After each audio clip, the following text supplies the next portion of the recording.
agent. Thanks. Because what? Because you're reviewing the offers, right? And there could be stuff in here like gotchas, right? So we want to be careful that we understand what we're looking at.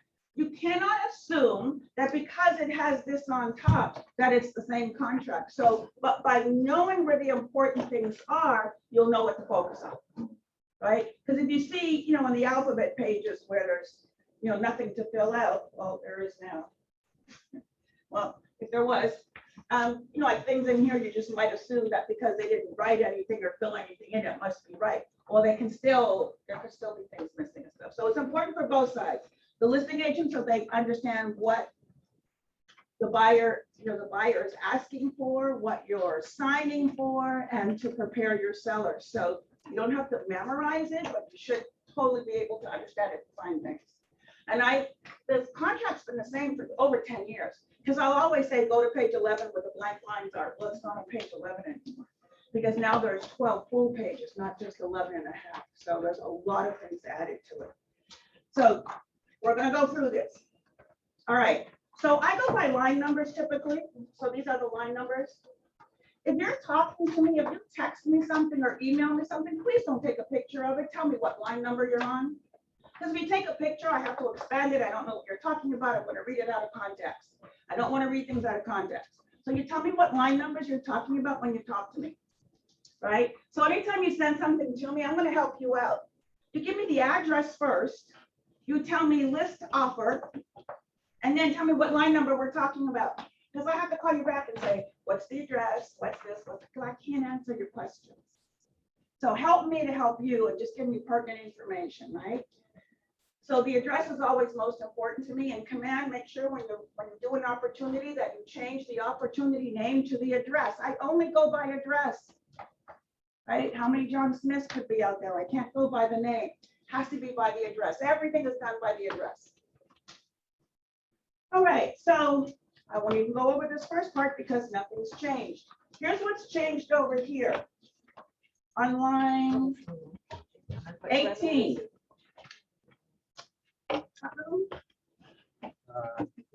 Because we'll make room. Yeah, that's what I think. Grab a seat. Neil, Put it out. at He's not even here.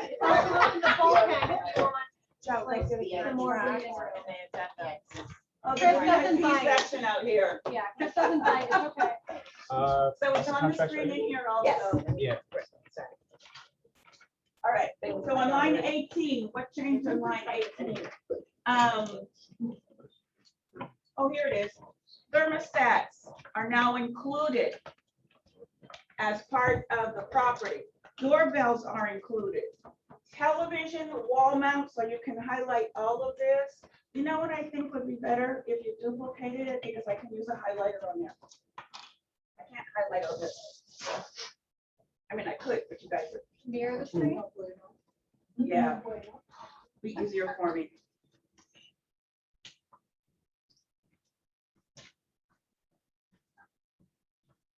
Hold on, Zoom. And I'll just switch places. It'll just be easier. Right. Okay. Hey. So break. I'm gonna call you. This is not Adobe.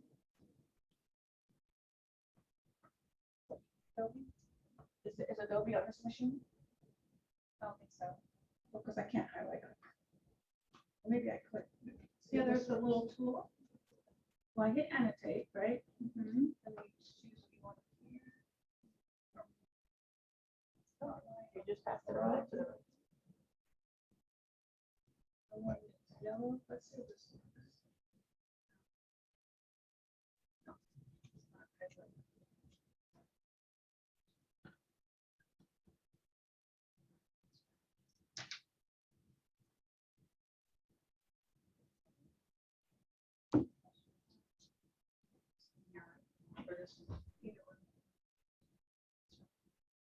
Shiny. Let's see, thermostats.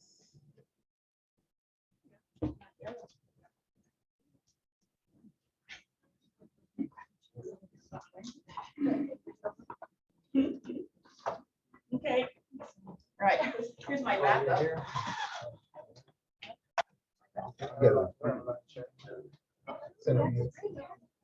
You moved everything. No, I didn't know. Okay, here's my backup. Can you move this up? Okay. So, doorbells, keys and storm shutter protection items and hardware.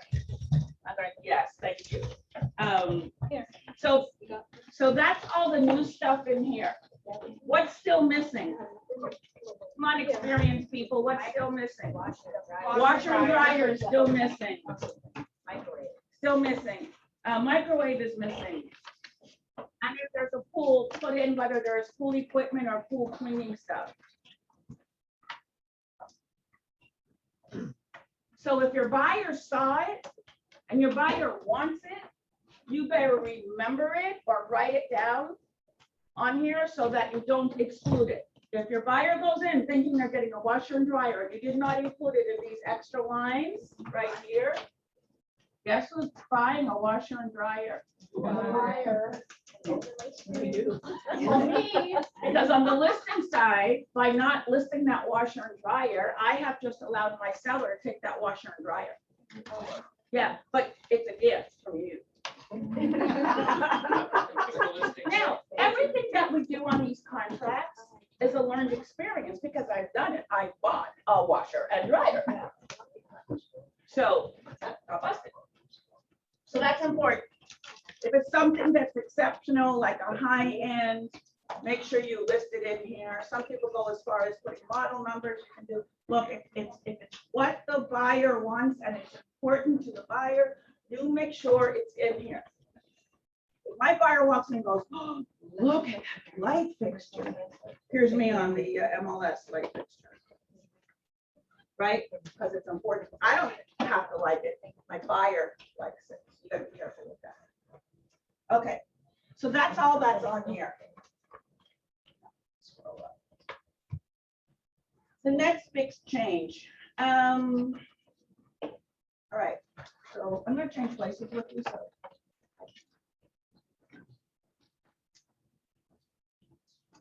Oh. No, I can't get rid of it. Right. They put in here that there was a change for escrow. All they did was email and fax used to all be on this line. All they did was move it down. That's it. Yeah. I mean, I was like, come on, really? The line's missing. So, yeah, I'm not gonna worry about that. Okay, closing, line 50. So now we're already at the bottom of the page. Remember the close date used to be down here? Right. Well, it's no longer here. It's on page 2 now. So the extra stuff that they added on top pushed all of this down. Okay, time for acceptance. Nothing has changed, but I want to make sure that agents understand this. There are 2 things in here. Time for acceptance of offer and counter offers and effective date. 2 different things here, A and B. So be careful with that. Time of acceptance. If I wrote an offer on Sunday and I said time of acceptance was November 2nd, today's the 2nd, right? The 3rd? Okay, time of acceptance was November 2nd, yesterday. But the other agent presented the offer, called back and gave me a counter. I don't need to change time of acceptance because we're in counter stage. The counter is good for 24 hours, 2 days. So you don't change this. Just leave it. As long as you guys are negotiating, you don't need to change this. So just remember that. Don't, it really has no value. So I don't know why. The effective date is the date when the last one, either buyer or seller, has signed or initialed and delivered the final changes. What does delivered mean? It's going to be in here. They added this at the end. They added it with the days, how we count days. I don't have any. I have contracts here. What do you know? Okay. I don't have. I'm the contract. So the way we count days has changed, so we're gonna talk about it later on. But don't worry about that. But the effective date. If an addendum is not delivered with the contract, with the offer, remember it's an offer until everyone signs it. If an addendum is missing, it can allow you to move on to another offer. But it's tough if you get in front of a judge. Because the judge will always ask buyer and seller, do you feel like you're in a contract? If the buyer and seller think they're in a contract, your voice doesn't count. So if you say, well, we're not because we don't have an addendum, buyer and seller thinks they're in contract, your voice doesn't count. So don't get all silly over the addendums, and if you're on the buy side, you want to make sure everything's there. Yeah. Because they can move on to another offer. Not until it's executed, until we all say, yes, it's executed. While it's in the offer stages, and they say, oh, this is great, the seller accepted it, but you forgot to add an addendum, they're like, oh, yes, we moved on because it was incomplete. So that's where you have to be careful, is when it's in the offer stage. So be careful with that. Okay, so they made some changes here to closing. Let's see, what did they change here? Getting part, there's not too much. It used to just say closing date, now it says closing. Over here, closing date. So just have two words in there. It says that on line 50.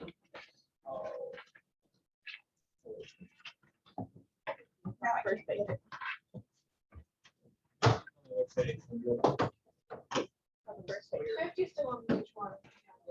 On ours, it's on page 1, and on this one, it's on page 2.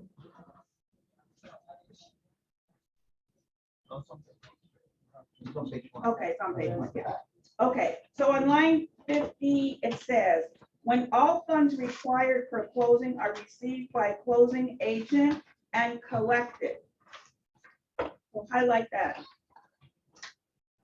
The closing shall occur when all funds required for closing are received by closing agent and collected. So what about if there's no earnest money that you promised to give them? You don't have to close. Okay. So that's all they added in there was collected and then pursuant. So it's not a big deal there, unless modified by other provisions of the contract. Nothing special there, they just cleared up the words.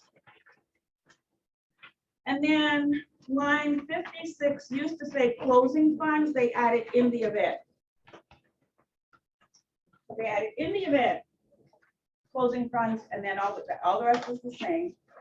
What they did change is on line 58. It's paragraph 8B. What's paragraph 8B? Financing.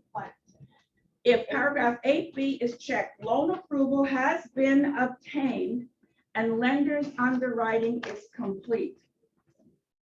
So what's this? Now this is the Consumer Protection Act.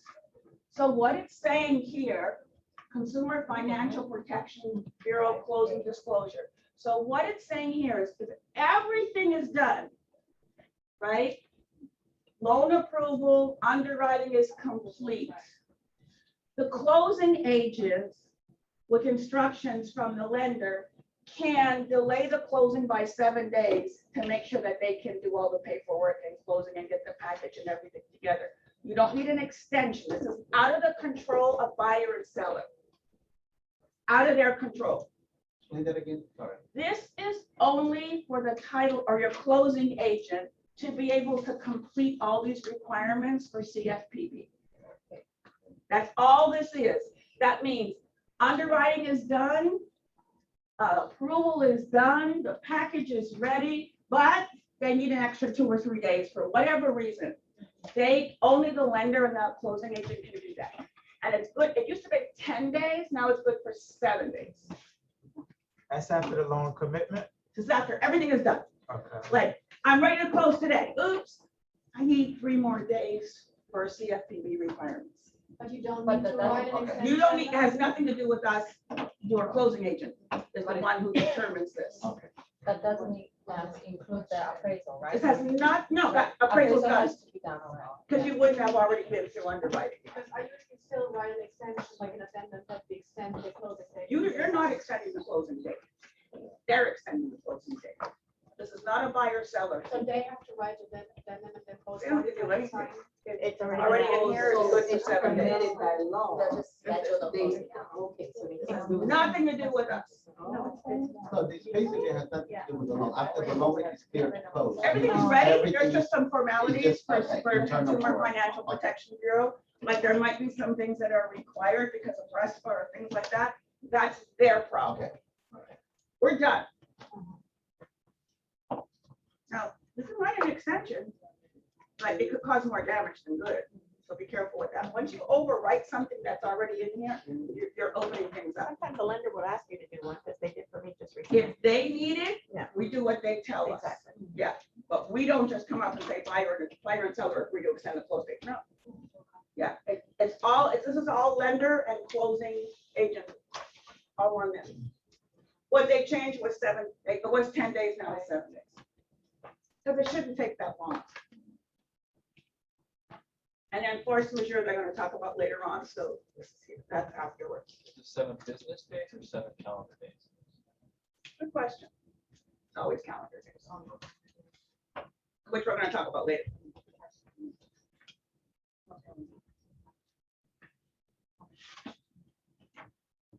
Occupancy and possession. Line 80. No, 70 here, something in here. So what they change? Occupancy, line 71. Oh, they added in C this rider. Which line is it?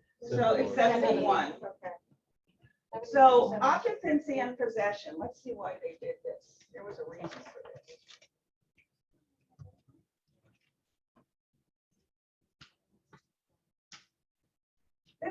The reason for this is because of month-to-month vacation rentals, short-term rentals.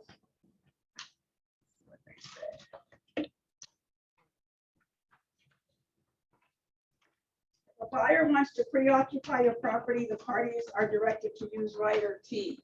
So that's what this is. That's all they added in here was to use this rider for occupancy and possession. That's it. The new language in here expands the seller's obligation. What? I think we have a question. Yeah, So because this rider is referenced in the contract, does that mean that has to be part of this contract? if there's pre-occupancy, it does have to be a part of it. Right. Yeah. If it's not, then Then you don't need it. If there's no pre-occupancy, you don't need it.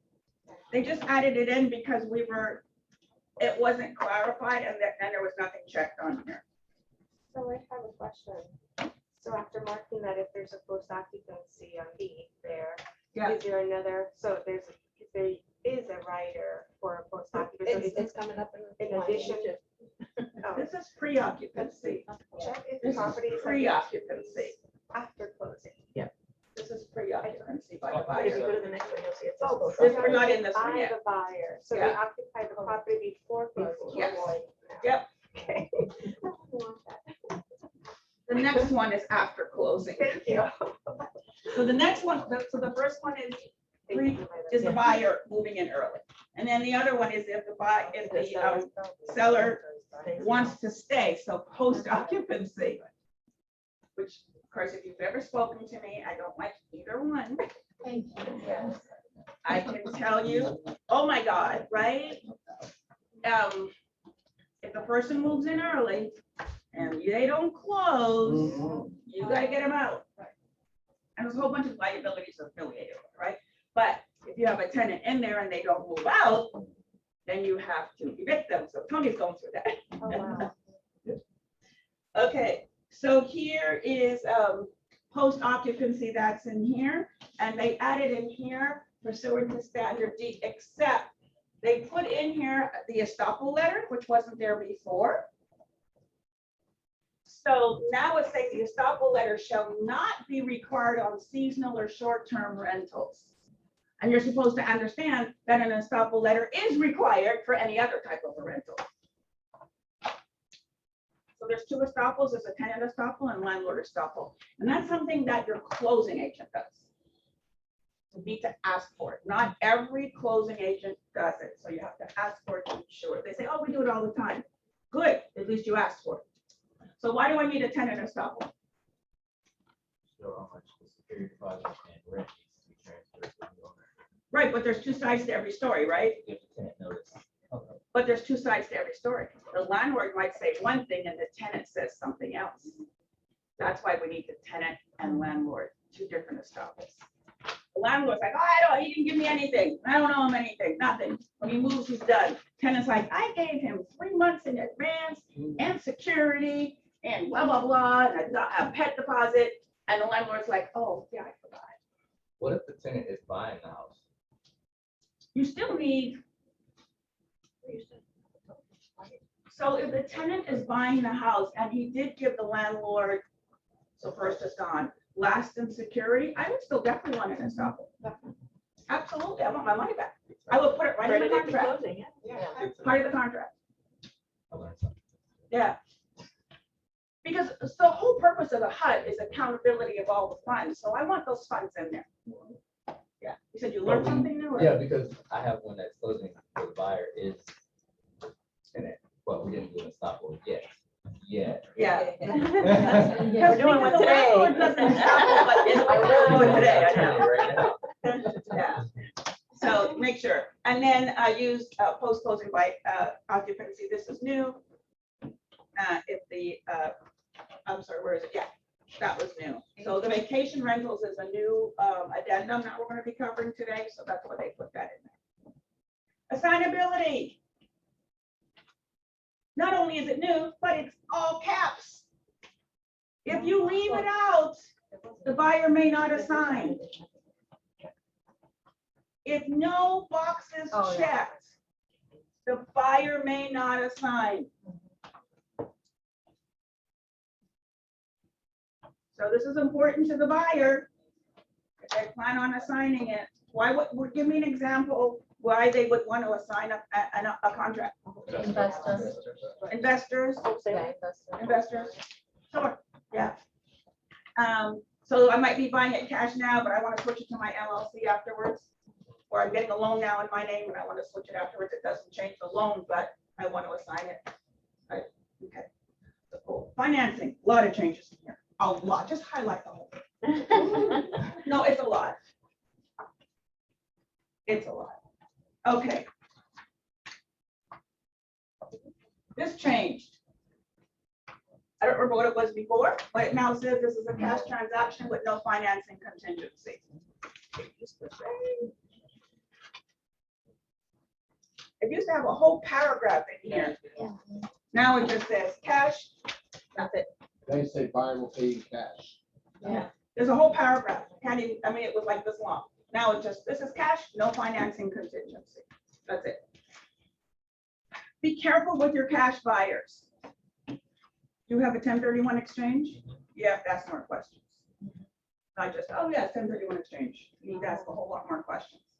Because the thing could fall apart on you over some words that you put in. But you wouldn't know until close, so be careful with 1031 exchange. Cash, make sure it's their cash. Right? I mean, in their name. Yeah. Not somebody else's name, right? Be careful. Oh, that's my son. I don't trust my son. Oh, wait, I shouldn't say that. It's, See it line? it's not a good, it wasn't a good example. It's my boyfriend's. That's better, right? Just wake up someplace. It's got to be in that person's name. So be careful with that. Can they switch over from cash to a loan? With no contingencies.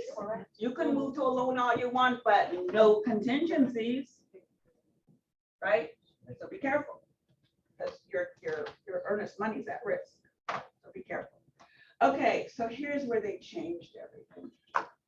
This moved up this is like most important. So it says, this contract is contingent upon within, this was not at the beginning, if left blank then 30 days after effective date, which is your loan approval. On line 91, they added mortgage loan for the purchase of the property. That was never in there. Line 94, I'm gonna just go over it and you can highlight and then I'll tell you why they did all this. Line 94, it says and number two, buyer's mortgage broker or lender having received an appraisal or alternate valuation of the property satisfactory to the lender. If either is required by the lender, which is sufficient to meet the terms required for lender to provide financing for buyer and to proceed to closing. That whole section is new.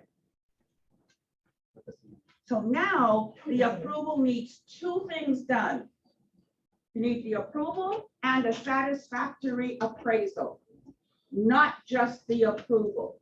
So it has to be a letter, it's like a in writing, satisfactory. No, well, you have an approval and you have an appraisal. Yeah. You can't wait for the appraisal anymore. You just can't let the appraisal go anymore.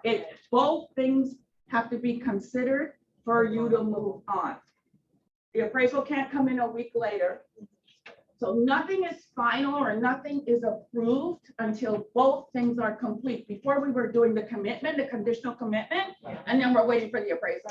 Can't happen anymore. So what if I have a buyer, like I'm the litigation, the buyer buys and, you know, contingent, but then they waive the appraisal, then? You can waive the appraisal separately. Just have it in writing, right? You That's can my waive. question, do we need done anything in writing if they waive the appraisal because, you know, Why would you do that for a buyer? no, I'm the listing agent, but. the She means like the buyer- lender, I just had Don't one. waive it. They waived it, I'm not the buyer agent, I'm You're the the listing listing agent. They're competing buyers. But they, the appraisal still has to be done. Right, they can do it. Their protection. Right, They waive the contingency. It still has, so what if, okay, so what they're saying is they can waive it all they want, but you're not gonna get a commitment. Because you need both to get a commitment. The commitment cannot be separate anymore. The appraisal has to be part of the commitment. You can't say, here, let me read this to you. This is where the problem is.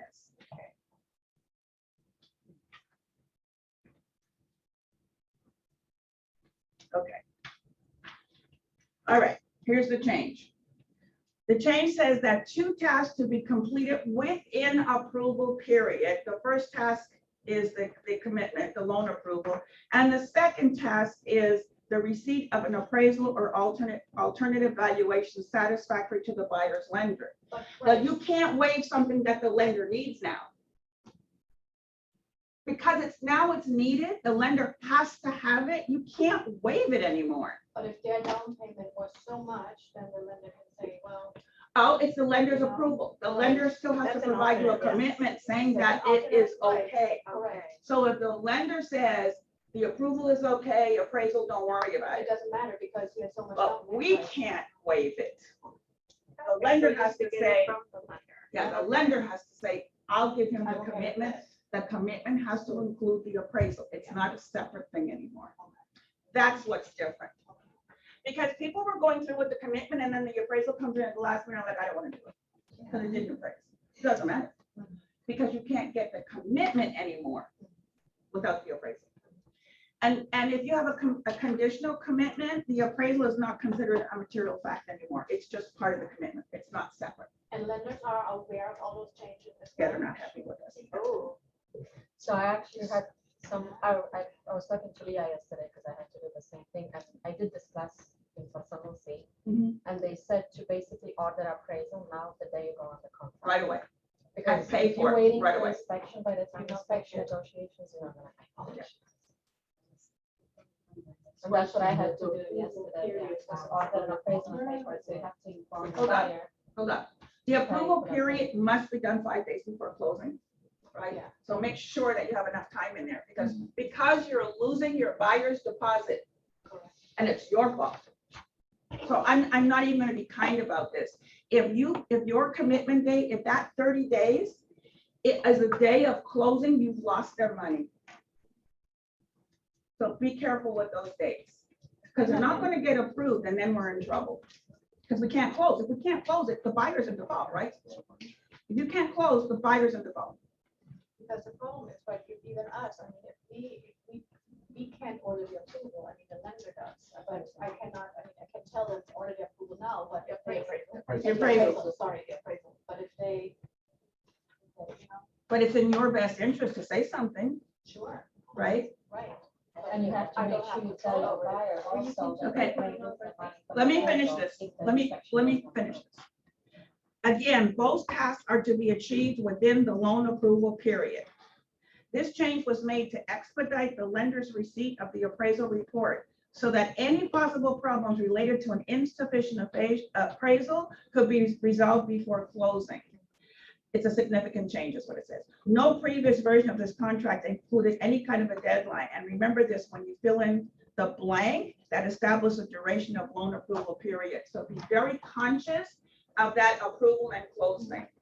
So again, are you suggesting we do that fill in 3 days prior to the closing I date? would. I'm not gonna take any chances. Do you have time to negotiate if you don't? It's like, Negotiate the appraisal? what are you gonna do? But you gotta negotiate. Yeah, you've gotta have enough time in there. Which So, line is that? But it's not required by the contract that it has to be 5 days prior. No, Okay. no, not at all. But you're not gonna be able to close and then you have your Well, I 3 understand. days. I just wanna make sure. Yeah, then you have your 3 days. So if you do all your timelines, that 3 days in the way, right? Your CG, your clear to close is in the way. Everything's up in the air. And you want to do what's best for your buyer. So put the time in there. Then it says, in addition, for the first time, the definition of appraisal has expanded to include alternative valuations. So you know how some subdivisions, you don't have to do an appraisal because everything is the same in there and you don't have. So the lender's like, nah, I'm good. That's included. You don't have to do that. You know, it's all up to the lender. It's not up to us. yeah, right. This is all the lender. Some lenders or certain loans accept valuation products other than appraisals. That's okay. What line are we now? I'm not, I'm just reading notes Reading from an explanation. attorney. These are just my notes. Buyer shall make application for the financing within 5 days if left blank after effective date. Okay, That's the same. nothing different there. Okay, there is something in here about the buyer selling their property. Let's see if I can. Is it like a contingency? They need to sell their property so they can close? Okay, line 97.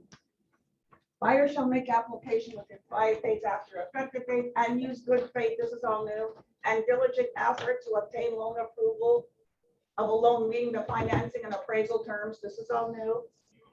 Of paragraph 8B1 and 2 above, loan approval within loan approval period, and thereafter to close this contract. Loan approval which requires the buyer to sell other real property shall not be considered loan approval unless the addendum is attached. So if you don't have the addendum that they have to sell their property, it's not included in this. So don't try to hide that fact. Because I've seen that where like, oh, I don't want to put it in there because the offer's not strong because they have to sell their property. Well, they can't back out now. What if they needed it for down payment money and now they don't have down payment money? Well, when is the down payment money supposed to be there? Oh, you mean, oh, wait, When they sell? wait, they have to sell their property because it's needed for down payment. Just have your right or have to. You have to have the rider. What if the lender, what if I don't have the writer, the lender denies? If they're denied, they're fine. Yeah, as long as they're denied. But you know what? Don't do that to your buyer. That is so much. I've seen that happen where someone's like, I didn't put it in there because it didn't make the contract so strong. So I left it out because I knew they were going to get turned down. Well, when they got turned down by the lender, it put in there that they had to sell their property. And so the other agent fought for the down payment because it was about $25,000 or $30,000. They had every right to fight for it. They had every right because we concealed it. Will they lose their money? I don't know. There's probably other factors, but do I want my buyer to go through that for $25,000? I would put somebody through that. Yeah, I wouldn't do that to them. George, you mentioned that you could lose the escrow if you don't do the timing right for the loan now? Can you go over You're not that? gonna be able to close in time. Right, so what do you have to do for the closing dates now? Like, you have to make it longer? Your commitment. Yeah. This, make sure you have time to close. Don't have this be after your close date. Okay. Right, and move it blank, start things. Yeah, don't leave it blank. Make sure you calculate it. Talk to your lender. yeah. 25 days is good, right? Right. 25 days for a closing? No, for. Oh, for commitment. I'm like, whoa. Commitment. Talk to the lender. Talk to the lender.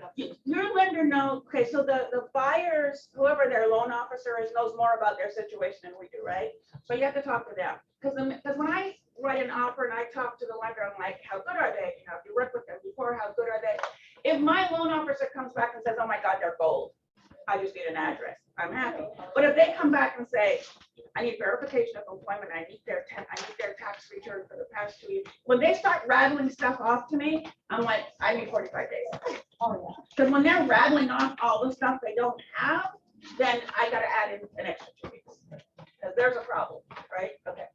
And I don't talk to my buyers about it. I talk, the minute I'm writing something, my first call is to the listing agent is, are there any offers? They always lie and say yes. But are there any offers? Yeah, they're all over asking. Sure. And then, then I'll ask how much over asking, Yeah. 5%, 10%. I can't tell you that, but you can tell me if they're over. So, and my second phone call is to the lender, because I need certain information. So I always talk to the lender. 106, buyers, this is all new. Buyers shall, this is new, upon written request, keep seller and broker fully informed about the status of buyer's mortgage loan application, loan processing, appraisal, and loan approval. So what are they saying when they say buyer shall upon request? First of all, can the listing agent talk to the buyer? If I'm the listing agent and Erica, you've got the buyer, and I can call you and say, and ask for all these things. Has the application been done? Is it being processed? Is the appraisal done? Like, I can ask you all those things upon written request. So what's the most common written request? Email. Email. Text messages don't count. They're in the contract. Do not send text messages. It's not valid. Must be emails or fax. Send fax. Just be careful. Because they're not taking text messages anymore. Because they're so manipulated and everything that even in court, they're like, yeah, I don't want that anymore. Used to be you could, but now, you know, what's it? You know how to make changes. We're going backwards, I know. So 2 things that need to be completed during the loan approval period are what? What 2 things have to be done during the loan approval period? No. Appraisal and the approval, right, the commitment. Inspections, completely different. So, I have a question, Dolores, maybe I missed it somewhere. Is there a place where it shows a deadline for the appraisal to be done by, or do I? no, has to be done within the loan approval period. Okay, got it. So Yeah. maybe it was 30 to 45 days. In the loan approval period, that appraisal must be done. Yeah, apparently, I guess there was some things going on, but the appraisals were coming in afterwards. You know, I haven't seen it, but that, And the appraisal report has to be, in, not that the appraisal has to be just performed, but you have to have the report. we don't, the loan Well, officer right, does. it's got, the report has to be. Because they wouldn't give you they can't give you an approval without the appraisal report. What they're saying. One more question. So there's no appraisal objections deadline, like, you know, when. During that period. same period, Okay, got it. they put everything in together now. So this next section, look how much I have highlighted. Oh, my gosh. Okay, we have some pages with nothing on it. Okay, next section. So I will just highlight from 111 down to here. Just highlight this. 111, 120. Yeah, just highlight it. What now? What was last? 111 to 120. Highlight it. It's more about the loan approval. It's more. All right, so here's what we have. So I'm just reading what you have highlighted. If within the loan approval period, buyer obtains loan approval, buyer shall notify seller of same in writing prior to the expiration of the loan approval period. So who's the buyer's not gonna do it, who's gonna do it? Buyer's agent, right? Because you are the buyer's agent, so that means you're doing it. If buyer is unable to obtain loan approval within loan approval period, this is all new, but the buyer is satisfied with the buyer's ability to obtain a loan approval and proceed to closing, buyer shall deliver written notice to seller confirming the same prior to the expiration of the loan approval period. So if your buyer wants to proceed without the appraisal, because they waived the appraisal, they can. But if they, no matter what happens, it's considered a cash deal from this point forward. And what does cash mean? No contingencies. So if it doesn't appraise because they said, I'll go through as if it's cash, and then they don't get the loan, guess what they lost? Their So, okay, that was the question right before. Okay, so they do this there. If they decide in writing, I know I can get this loan without the appraisal, and then the bank comes back and says, no, they lose their earnest money. So there's your answer. As a buyer's agent, I would never want to do that, right? I would never put my buyer in that position. I would explain this to them and say, here's what happened if you waive your appraisal contingency. Here's what happens. Yeah. So here's the next section. If buyer is unable to obtain loan approval within the loan approval period, or cannot kindly meet the terms of the loan approval, all after the exercise of good faith and diligent effort, buyer may terminate this contract by delivering written notice of termination to the seller prior to the expiration of the loan approval period. Whereupon provided buyer is not in default under the terms of the contract, buyer shall be refunded the deposit thereby releasing buyer and seller of all further obligations. So if for any reason they can't get the loan, they can get their money back before the commitment period expires. Oh, there's more. Now I'm on line 20. If buyer fails to timely deliver any written notice provided for in paragraph 8B or above to the seller prior to the expiration of the loan approval period, then buyer shall proceed forward with the contract as though paragraph 8A. What was paragraph 8A? Cash. No contingencies. All, okay, provided seller, okay, so the seller can elect to terminate the contract by delivering written notice of termination to the buyer within 3 days after expiration. We already know that. So after the approval date, the loan approval date, the seller has 3 days after that where he can back up. Thank you as well. That's always been there. And then buyer shall be refunded the deposit, thereby releasing buyer and seller from all further obligations. You do need a cancellation and release of contract and release of escrow. So since the buyer's not going to be the one writing You are. these letters, are they addendums or how do you write them? For what? The letters, something written delivering to you, deliver written notice. Yeah, like just a regular. That's an email back and forth. That's just It's an email. So the buyer's going to email you written notice of whatever they intend to do. Okay, so email is enough for that. Email's okay, text is not. Yeah.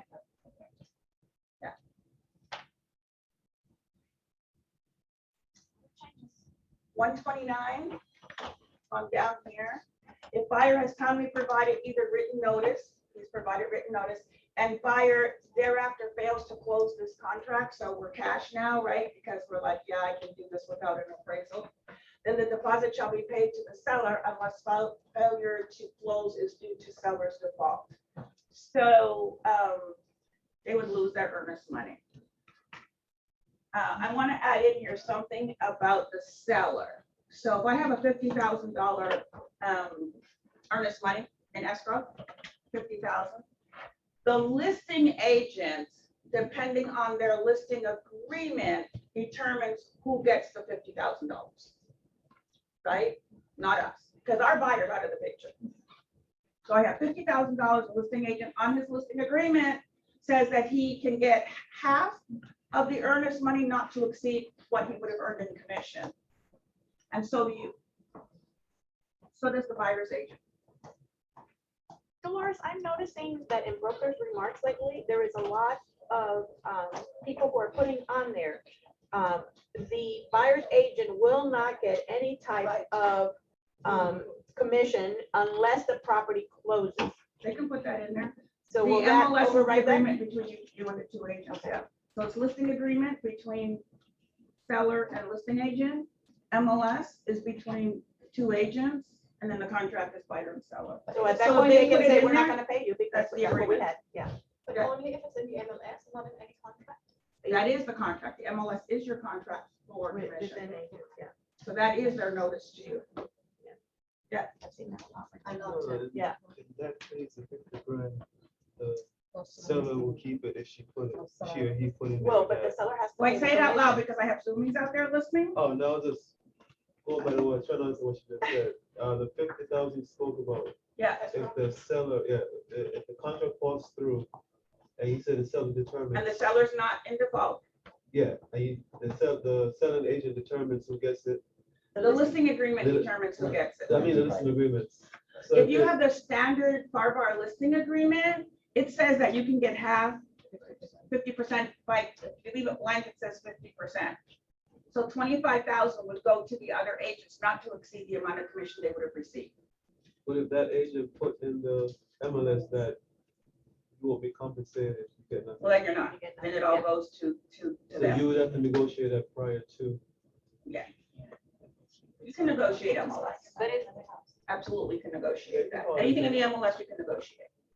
That's between you and the other agent. Do not put it on the contract. Don't ever put anything on the contract between you and another agent. But if it's not on the MLS. I've never seen that, so I've seen it a lot lately. Is it- Is that the goal anyway? Is that because they're limited service or something? A lot of luxury do it too right now. I see it. Yeah. That's all reading. Yeah, I don't know. That's awful. So they get all the money. Yeah. Okay. Any other questions on this? That's all that's on here. What line was that? I know you might- 120. 129. No, I'm sorry, 126. Yeah. Can you get it easy, Chris? Okay, the next change in here.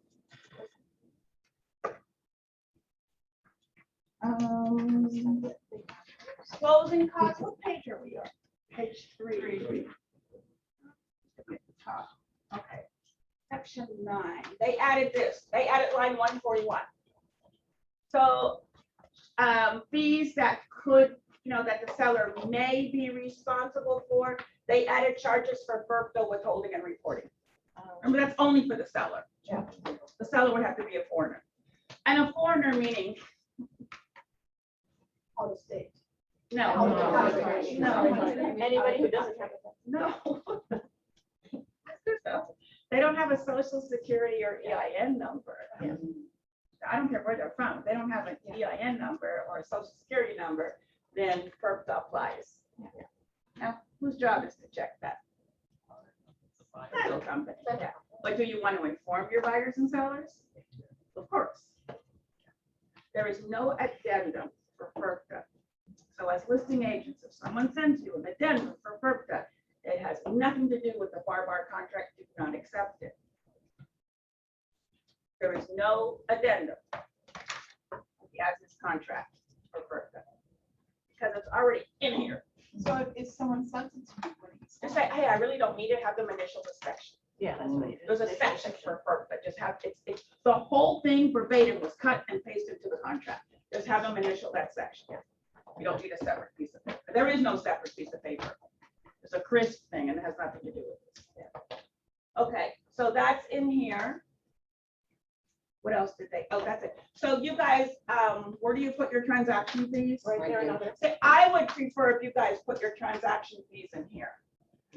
Because I have an argument going on now, a dispute. Well, if it's the seller, it's line 140 and other.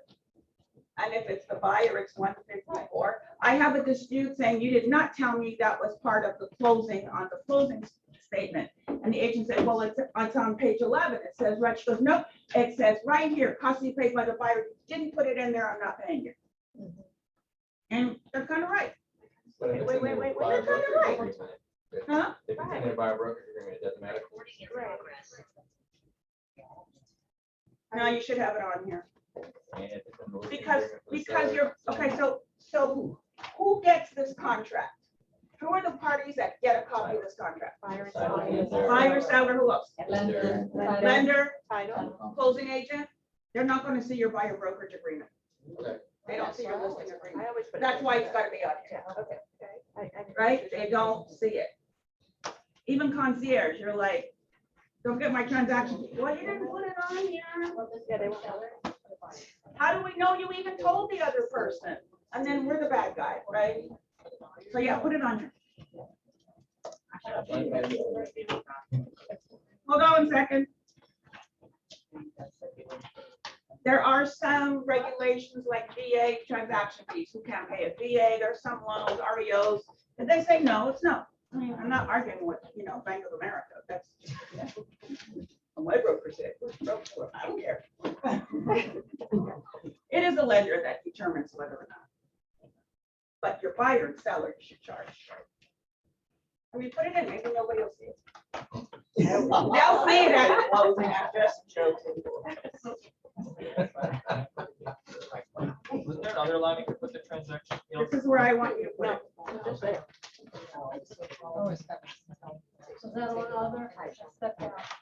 Okay, other for the seller. So a long time ago, we made up this really cool phrase. KW regulatory compliance fee $4.95. It's such gobbledygook. But we put KW regulatory compliance fee of $4.95. Sounds so fancy. Yeah, That's what I always say. KW regulatory compliance fee of $4.95. It just sounds so official. We can do that. That's what I want you, I'm telling you what to put in here. Regulatory compliance fee, spelling counts. Now people are gonna ask me what that is. It's something my broker charges to keep your records for 7 years, that's per law, Oh, I don't even and see the that. transactions, there you go. Done. Done. Nobody ever- You want the house now? That's what we charge, broker fee, not me. I can share Okay, perfect. Yeah. All right, how we doing?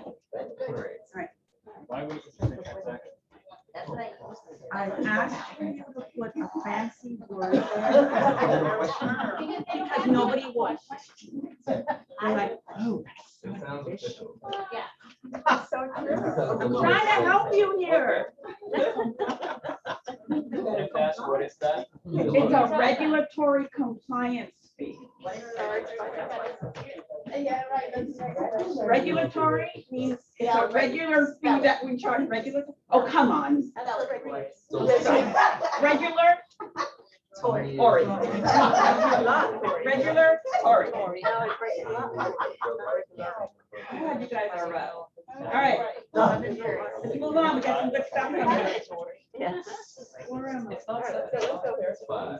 Everybody's the But same. if they go to court. My son says that. They didn't take my part. Okay. Yeah, but if they go to court, it's not that. All right. Survey is When you new. get it, you put it in there, yeah. Survey is new. Survey. On 181, it's new. Survey, at least 5 days prior to closing date. Where are we? 181, survey. At least 5 days prior to closing date.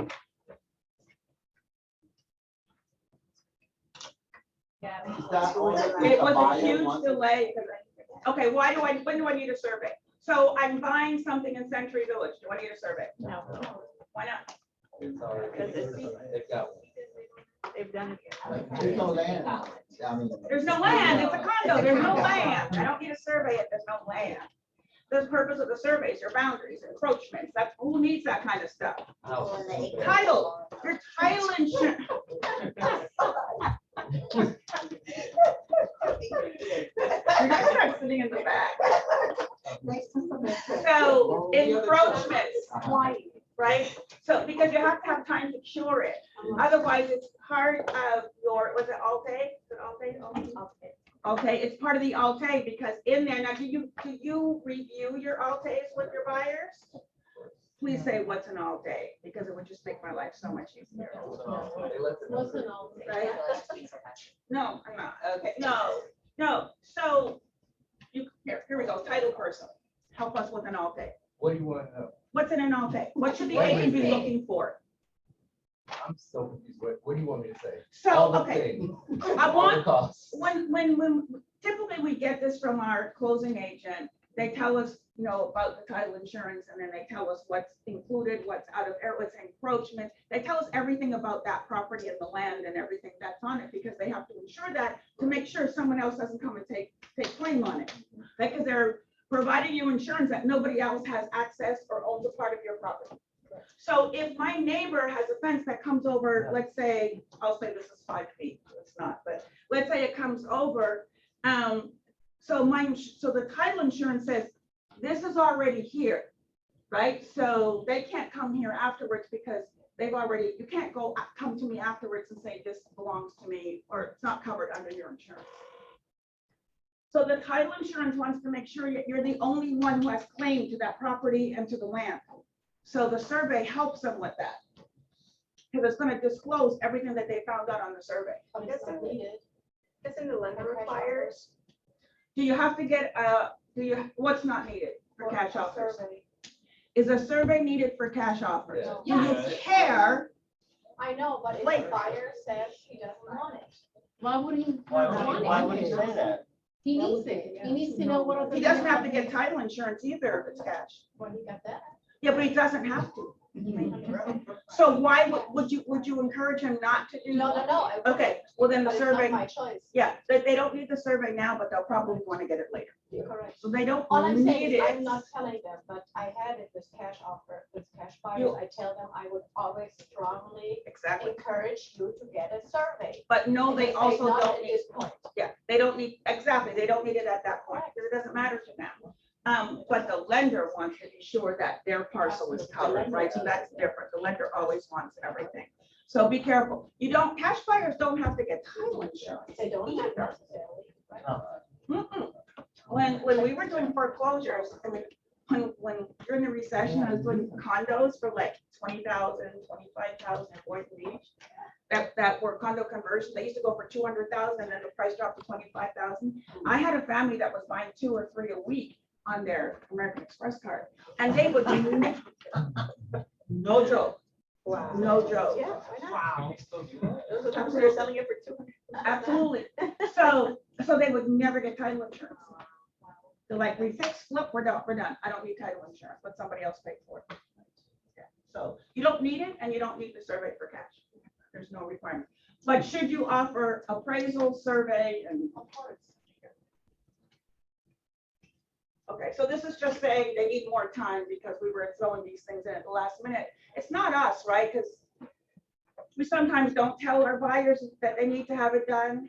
So then at the last minute, the bank is like, where's the survey? And they're like, oh, can we go get it? But we don't ever need it for a condo, right? No, surveys for the bank.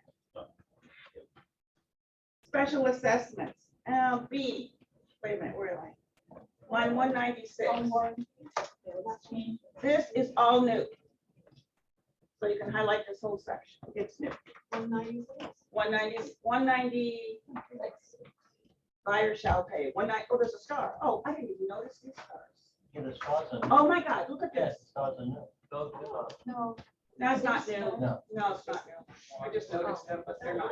I think they're required fields. Fire, that's where you want to. Yeah, it just means you're supposed to fill something out. No, it's just where you fill something out. That's what it is. Oh, let me talk about home warranty. When you're working with your buyer, always, always, always ask. Don't automatically fill in NA. Always ask. The one time you don't ask, you get busted. Because I did. So the one time you don't ask, you didn't have any home warranty. You want to put that in writing so in an email? No, it's right here. Check it. Just don't fill it out. Just put NA, but don't do it automatically. Ask. Saying they could come back and say you never asked them, right? Well, that's afterwards. If you put NA and don't discuss it, that's when it happens. Right, but if you did verbally, they could still come back and say, right? No, because you're filling it out. No, you're filling it out. You ask them here, don't worry about it. Don't argue with it. 196. This is all new. This was never there. Seller shall pay in full prior to or at the time of closing any assessments allowed by the public body to be prepaid. For any assessments which the public body does not allow prepayment, then option B is selected by default. So what happened here is sometimes like when they do these special assessments, especially like in rural areas or new construction or something like that, the special assessment isn't always, the dollar amount and the due dates aren't always ready. Like they'll say, we're going to charge you a special assessment of $50,000 per household to put in public water. We know it's 50,000, but they have no means to figure out, they don't have dates or anything or how it's supposed to be paid. So we have to pay something in advance when the buyer pays the rest. That's all it is. They just covered the places that didn't have the full information for us. Assessments this section has nothing to do with homeowner or condo associations. Nothing. Nothing. This is public bodies and tax authorities only. Only. So it's not like group assessments for a condo. Nothing. Never. It has nothing to do. And it tells you does not include, because we don't make it, but does not include. It's always been there. It's always been there. So how would you find that out for 196? Title company does it. Oh, so then when you check, which box do you usually check? If neither box is checked, it tells you right here. Okay. This is a very simple contract. You can read it. The answers are like. Okay, well, sometimes you would say to always check a box. No, but this one tells you. Yeah. They filled in 3 places. They put in either box is checked. It tells you. Remember when we talked about? So this they added? Did they add that there? Yeah. No, it's not added. It's always. Oh. Yeah. Did I miss you going over 168? 168? Did anything change here? Nothing. Oh, yes, there is one change. But I always skip over it. 174. There's one change on 174. All they did on Miami-Dade is buyer shall designate closing agent. That's the way it was. No, it was never there. It was never there. Yeah, on that option. It was implied. Yeah. We just automatically assume Broward and Gage that the buyer picks the title company. Now they just filled it in. But can they still, can the seller still pick the title company? Not if this box is checked. Not if this box is checked. Remember, the buy side does this. Right. Yeah. But the seller has the title company already. I don't care. Not if it's in Miami-Dade. Not Miami-Dade. If the box is checked. Otherwise, you can negotiate it. Permits disclosure. Added some stuff. Oh, yeah. I think we're going to stop on disclosures. I'm gonna take a break. We have lunch coming and I want to introduce somebody. So we're gonna stop at disclosures because after this, there's only about 10 more changes. It's like simple after this, because there's a lot of dictionary in here. So they haven't done much to dictionaries. So we'll stop on disclosures. Any feedback? You guys comfortable with this? So really, if you would read. You laugh. No. Don't laugh. The answer, most of the stuff is in here. If you don't read it on your own, because I've been doing this 23 years and I've been reading these contracts all the time. And there's always something in here that I don't quite get. So someone will say, well, what about this thing over here about the 3 days after the acceptance date? Can my seller back out and keep the money? Or I'm like, no, you can't keep the money. But I will read it with you because it doesn't make sense for me to give you the answer if you haven't read it and you don't understand. It doesn't make sense. You've got to read these things, right?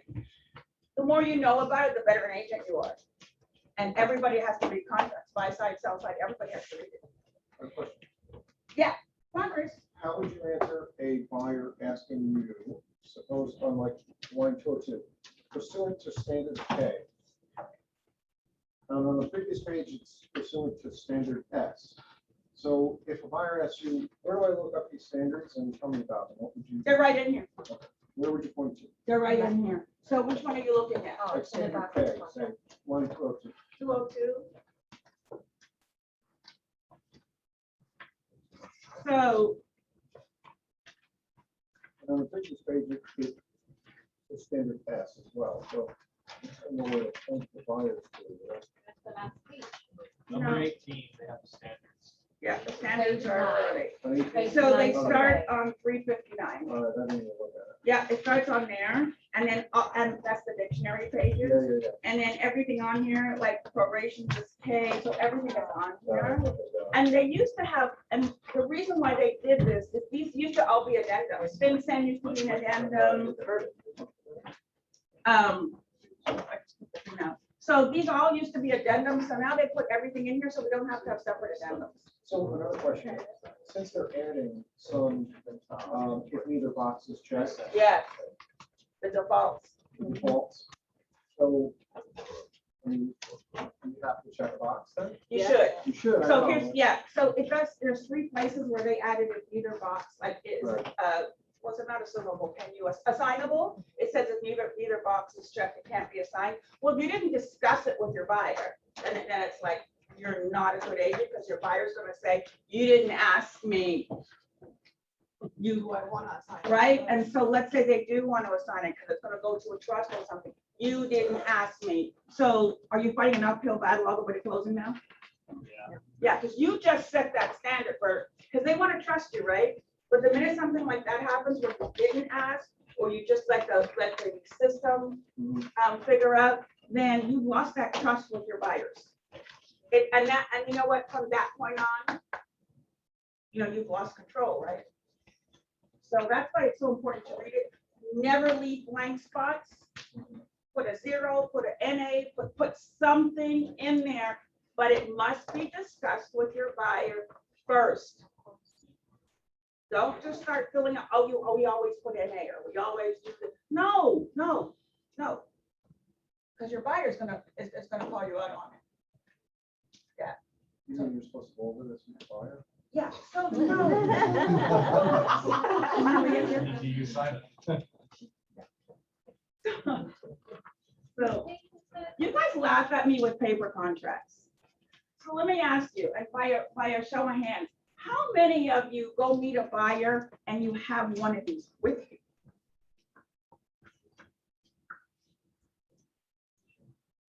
How many of you actually have a paper contract with you when you're working with a buyer?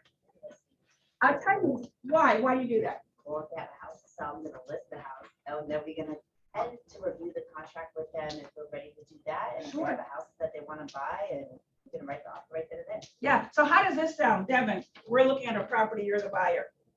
I don't have this with me, right? So we're looking at a property, and we get into this place, and you're like, this is it.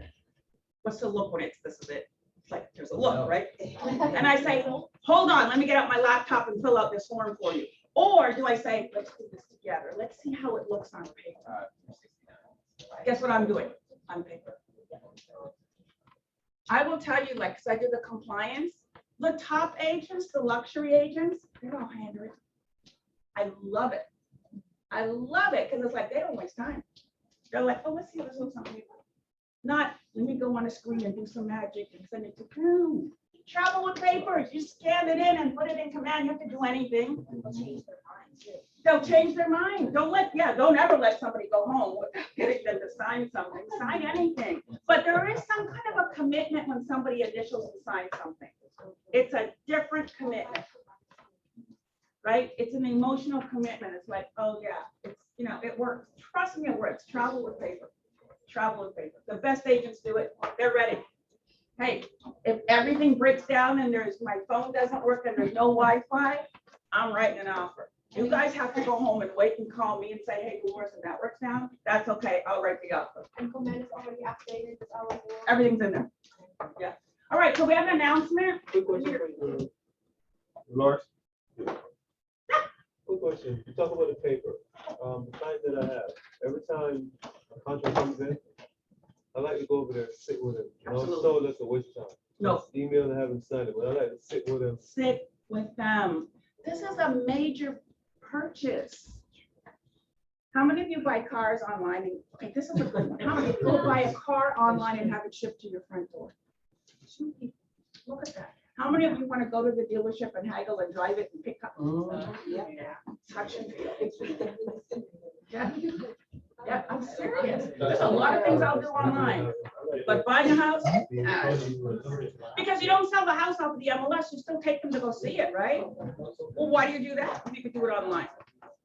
Why do you take them to go see it? What's the difference? Experience. Because you want them to go in there and smell it and feel it. Oh my God, it looks so good in here for the holidays. Sign here. Hold on, one conversation at a time. When mentioning that, I've had people say, well, I don't want to make an emotional decision. I want to go home and sleep on it. That's awesome. So while you're sleeping on it, I took a buyer here yesterday. And they said that. So that's true, right? If you know your script, you know the answer. There's only, that's a scripted response. Pretty sure someone was here yesterday and they're sleeping on it and they're writing the offer right now. Pretty sure.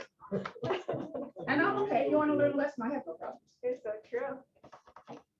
I have one question though, for appraisal, since it's required for the loan to be approved, it's no longer needed to have an appraisal addendum. That's for cash. Okay. Because there's no contingency, so you want the addendum for cash. Perfect, thank you. Yeah. All right, so can I have a drum roll? That's a really loud agreement, drum roll. For you guys, it's in camera. Hi, everyone. So everyone gets to see you. Everyone's in Zoom land. You're on camera. There's lots of people from both offices. Maria, Theros.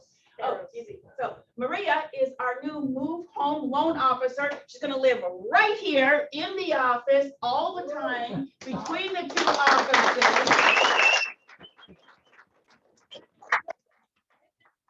Her first day in the office, so pretty cool, huh? Yeah, look at this warm welcoming. She's so good today. She told me earlier, you never get 10 people in a market center to come to something. This is how we roll here. You guys are good. So give us 2 minutes about your background. So, background. I've been in banking for a long time, which I think it's really, really good for the clients. Besides mortgages, which I do really good, that's why they put me here. We have that background, which sometimes makes a difference when you have a client that has specific needs that are, business owners of 10 different businesses, which I've dealt with the wealth department or that kind of a thing. It's okay, bring them, we got it under control. So, and then we can have other connections for them that might be really good and bring more value, because, there's a lot of loan officers that can do really good things, but bringing value is what will set us apart. That. Same as when we charge 3% for a commission versus going and buying a home at Zillow. Why do we do that? Because they have an expert, somebody that will set them apart that Zillow can't do. None of those things can do. So you can hear the accent. I'm also fully bilingual. Spanish is my main language, born in Ecuador, but by now I've lived longer here. Went to the University of Minnesota, graduated in neuropsychology. Wow. I know, like what? So life had different plans than I had. If you had told me when I was going there, you're gonna end up in finances, I would have said, you got the wrong person here. Absolutely not happening. But then things happen. I stayed home raising kids, and then I decided to go back. And the way to go back, I figured to be with them in the afternoon, I'll go be a teller at a bank. That was it. I went from 9 to 2, and then the next thing I know, boom, partner for loans. So here I am, and then I got lucky to come here to be with you guys. So you're gonna see me here a lot, which I think might be good, I think very good for you. So when we have a loan, that puts you a little bit on the driver's seat. I'm sitting there, there's an issue, you go and get me, there's no hiding. I'm there, either 3 days here, probably 2 days in the other one, and vice versa, but I'm gonna be around and I'm very available. You call me on the phone, I'm gonna be there. We have a client, we can three-way, you name it. So pretty much that's my background in a nutshell. If you guys have any questions, let me know. Anybody who wants to know anything. Thank you. Wow. Give you guys my card, and I'll send you an email with my information as soon as I settle in here. And then see, there we go. We got it. THEROS plus Theodoropoulos, but we just went that's easier. 651. Oops. 651. Yes, 651, not 561. That's 651. backwards. Okay. 564-0602.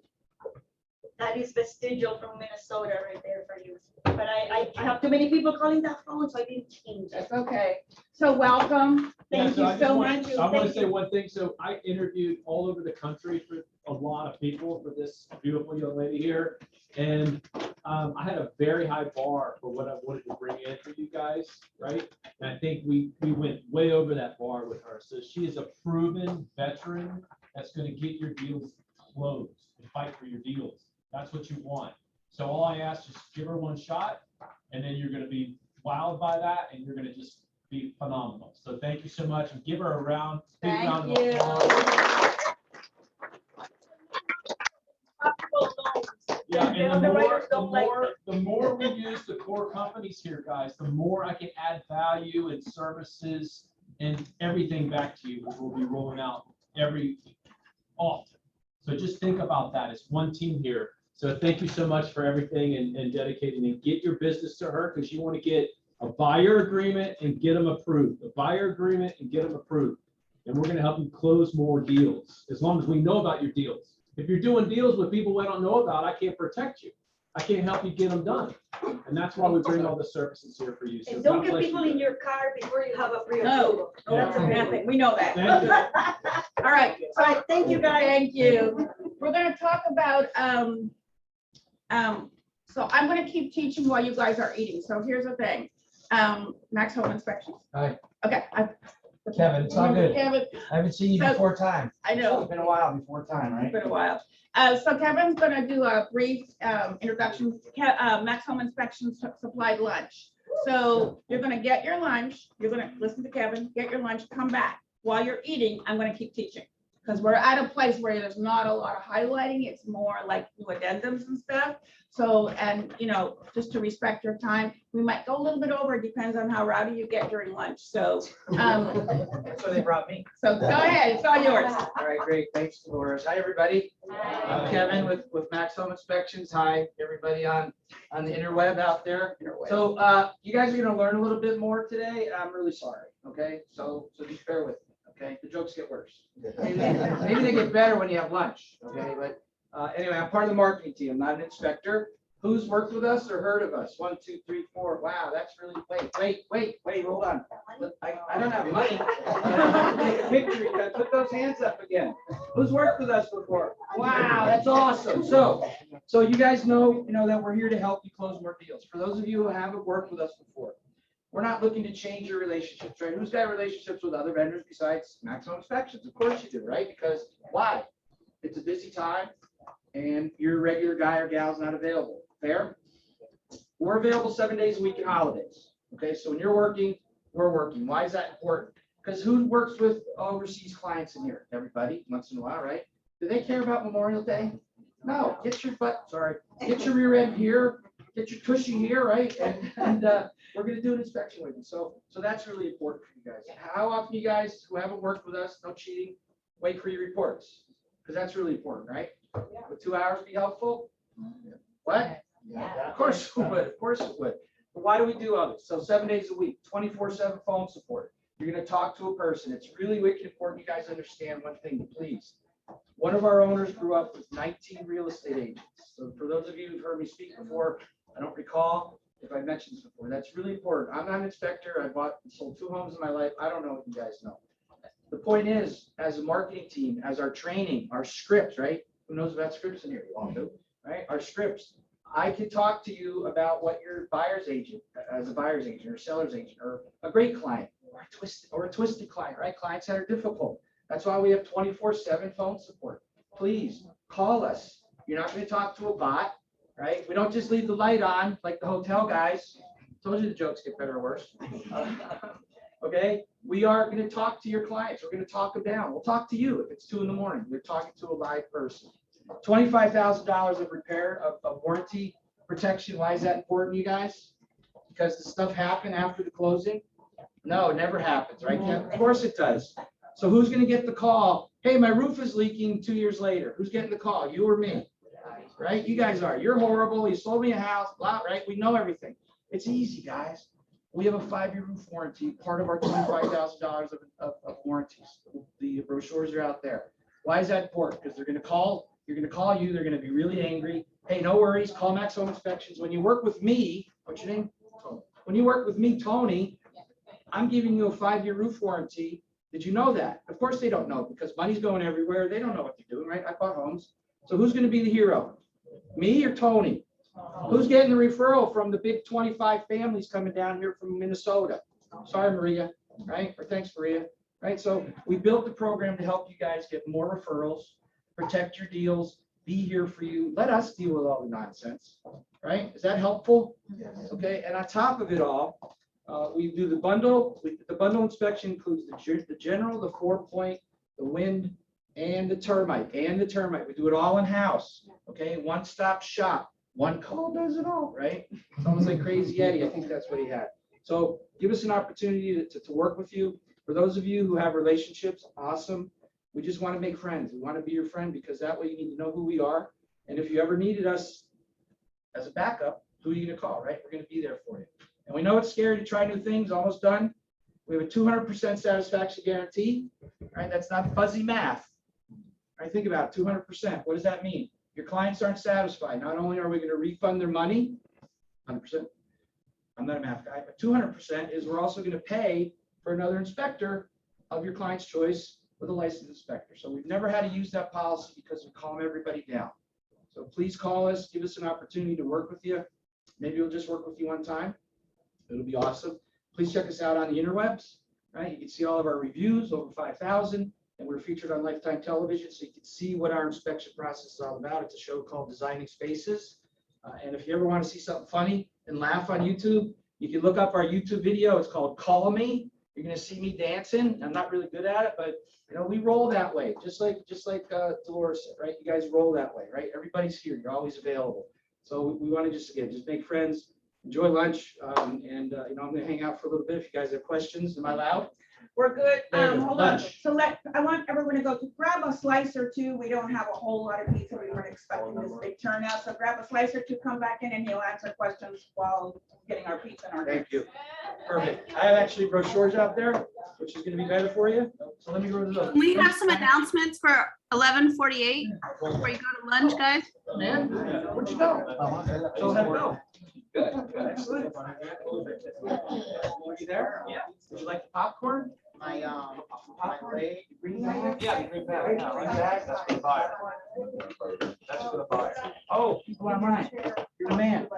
Thank you. Thank you. I forgot. Because it's been Yeah, it's like it'll help your, and also the exercises, like when you start exercising, you build up your hamstring. Behind you, right, and your lower back. So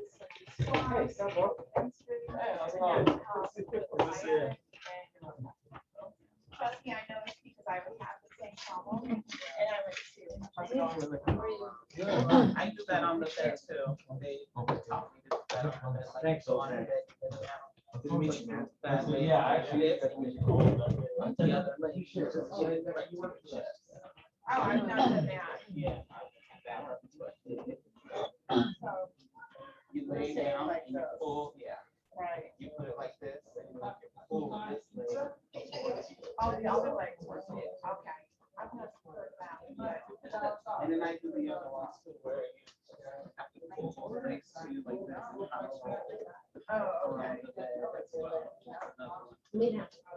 So, yeah, my friends have been telling me, so, hello. I've been doing, you know, everything. How are you? Okay. Hi, Ellen. How are you? Good.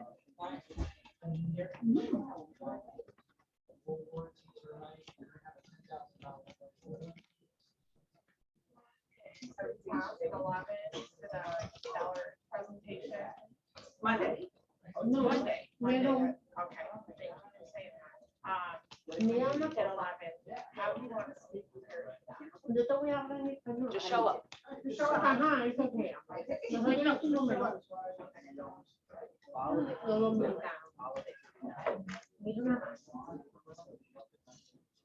Oh, just what you tell that client about. No critique. Don't criticize us.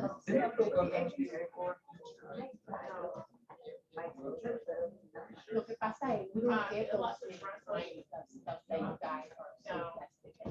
But I've seen you like in, Jacob. No. Maybe. So I used to I hang out. became an American in 1995, but I don't feel. Sharon. Sharon, okay. Seven, it's nice to meet you. Es mío, ¿verdad? How long is it for? Mira, yo te voy a llamar. Let me see what goes in. Well, pizza looks good. No puedo. Yes, I was kidding. Joking. Yeah, you know, you're not on mute. Well, it's true. Where's he at? Yo tengo que me voy. Anote esta vaina. No, that's my friend. Pero she said that he didn't let me know anything. Tell me to let you know before I move. I'm gone. It was never written in there. Our contract never said. Sí, porque and they always, It's es together. verdad, pero te Yeah. Yeah. Someone came in to offer and do the first day that we was together. Not if the finances is and dependent what are you on gonna it. get? Oh, okay, that's what confused me. Depends on, yeah, because it could be cash and they want an appraisal, right? Yeah, yeah, it was cash. So, yeah, that's different. That's different. Only the finance. Yeah, this is for finance.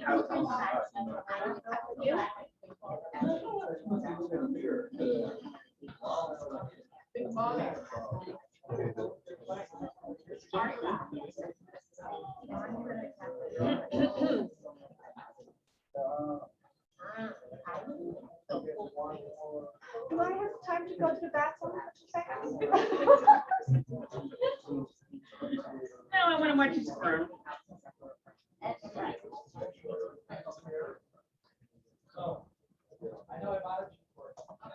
No voy a llamar, es el deal breaker. Mira, tú me expliques eso en español.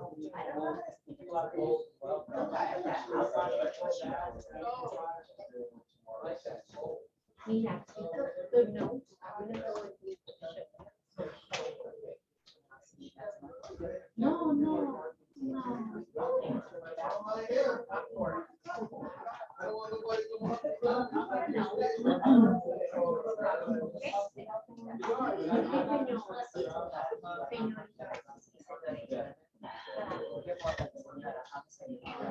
That's true. That is absolutely.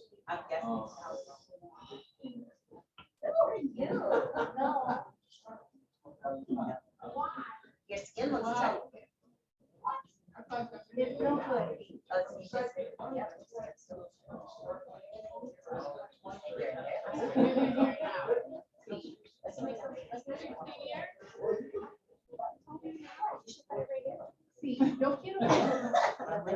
I want to get that. I have someone who buys hair if it's not dyed. I'm selling her hair. I have someone who buys it. I got 5 bundles right there. Now, 4 bundles. I'm thinking about, like, has it ever been colored? Has it ever been dyed? Not virgin. I do because I have gray hair. No, it can't be. It has to be virgin hair. I'll strip it. Is it okay if there's gray still in there? Yeah, yeah. Has to be virgin. I mean, she'll buy it. Will she take curly hair? She'll take any hair. Okay, but this is very expensive. I didn't wash it in a week, but trust me, when it's washed, you know what it looks like when it's How washed. long is it? It's long. Oh, it's just curly. Yeah, it's curly, yeah. Oh, yeah, she'll buy your hair. I got 16 inches I could donate. How much do you think that they pay for hair like that? It's wet, wild. You know, how much you think that it sells for? Curly hair sells for cheap. I don't know, it's usually like, I don't know, it depends, like $8, $9 a bundle. And my hair would only make 2 bundles. You know? Hundreds. Hundreds. Oh, for Human human hair. Oh, Yeah. I don't know about human hair. Hundreds. I never bought human hair. $200-300. Yeah. Okay. And Cook it up. I could spare some. I'll do you. I'll do a Dolores flip. A whole little thing going on. I'll send you her information. Up to you. Hanging, it grows back. Couple hundred, yeah. That's my iodine supplement. Thank you. Well, how are you? I'm good. How are you?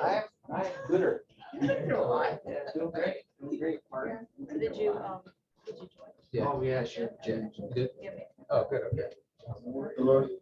Sharon told me. I think that's him. So it's you. Yeah, Joel, yep. Is it Joel or Joel? Oh, Joel. Yeah, I thought it was.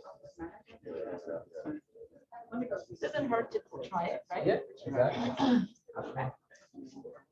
So, yeah, listen, we did your inspection, and we didn't find any leaks, because we're looking for leaks in the attic, right, inside, as well as outside, with most of the inside. If it's not leaking, it was gonna be covered. Will the insurance company cover? That's a different story. So that's how it went. Can I share one of these with you? Oh, you do? Oh, great, well, so you know, we're doing free pest control, I forgot to tell you that, are you using that? I totally forgot to mention, upon move-in, we're giving your clients free pest control treatment, and we want you to give that to use as your team, so hypothetically, what's your name? Crystal? Crystal, so hey, I'm Kevin, hey, Maxwell, hey, I'm Kevin, I just bought a house, Crystal, Reserve, Palm Beach, just, hooked me up, she said you're giving me, yep, free pest control, that's how it works, that's simple. Again, referrals, again, helping you guys build the business, right? So it's not just about the inspection.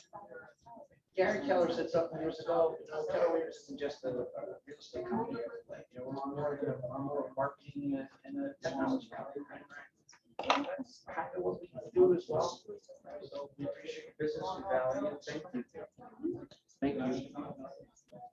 Any other questions? Do you have any questions, anybody? Oh, I did that, pest control. We do pest control as well.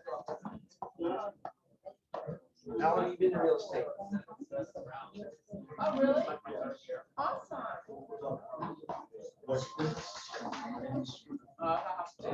Yeah. Okay, great. Healthcare. Oh, talk to your mortgage guy. I wouldn't want to talk to me. I gotta talk to a mortgage guy as well.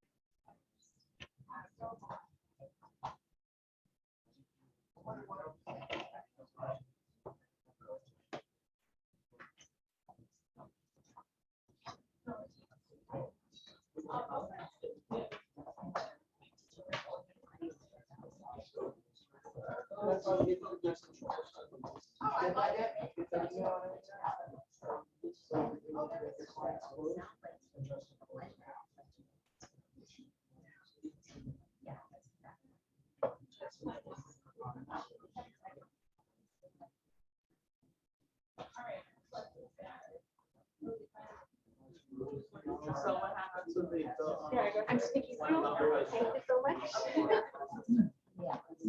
Yeah, because she never responded. Right. Okay. Yeah, I called, I also left her. Say it again? This morning and asked, Okay. Like I said, I was just concerned that it may be gone to spam or whatever. Yeah, so I'm glad, okay, I'm glad that's taken care of. Good job. Yeah, and I have a call with her at 4. What time? 4 today? Yeah.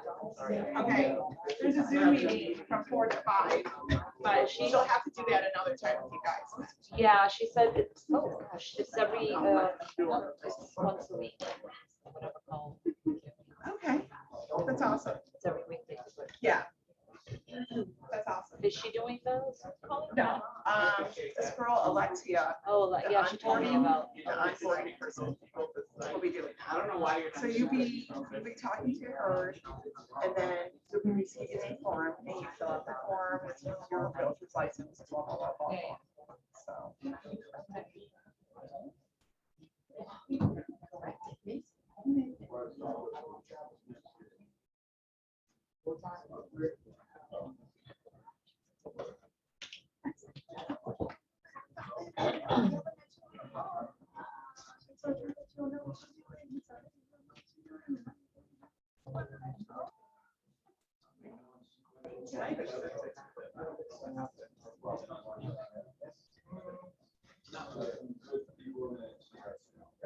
So, based on that, though, we obviously don't get that letter. So we still won't be able to do our appraisal.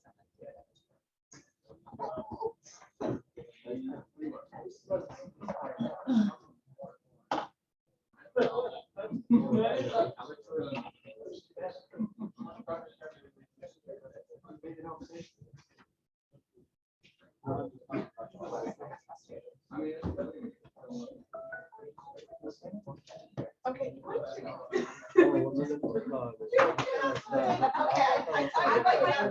Oh my gosh.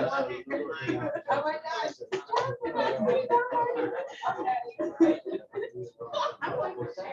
Okay, awesome. Yeah, that's good. Yeah, like,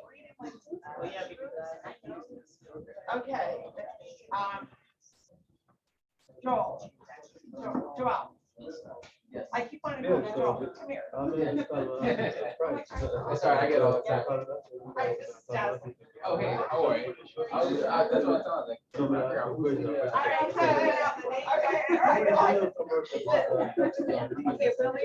Yes, I know Lily, I was just talking. So Lily, I guess we'll work on. I don't know. Yeah. So, and Erica. No, man, remember the Oh, okay. I gotta add mine. Okay. That's awesome, yeah. You're good. Yeah, I'm excited.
All right, everyone, we're gonna start back up again.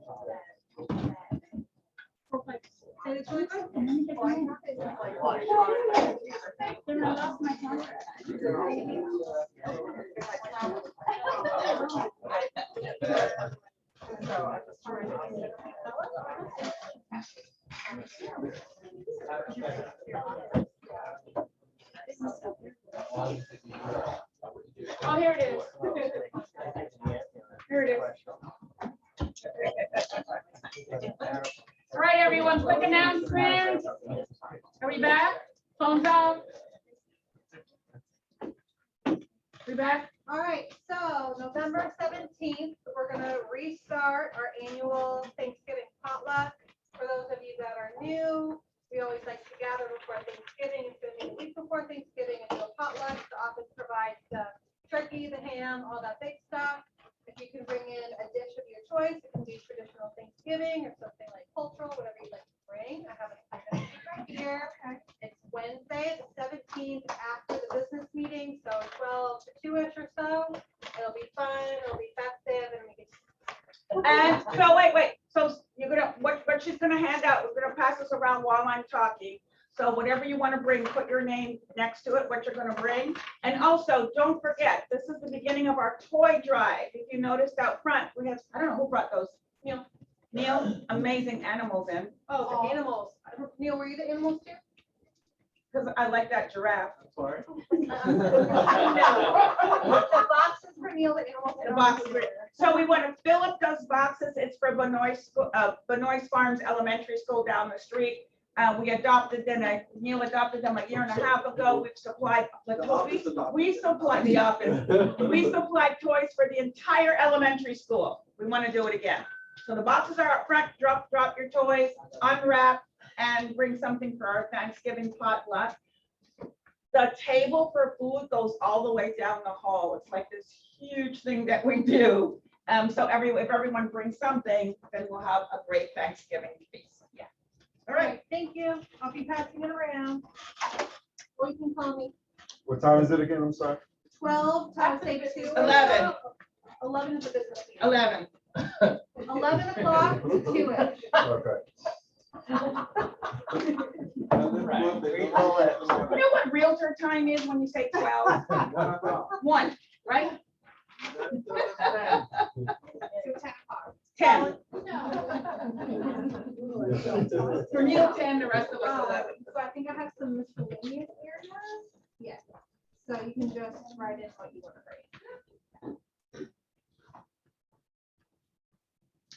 Any other questions? The link was in the calendar email I sent out, so if you need to register that way. Okay, I'm on page 12. Thank you. I'm on page 12.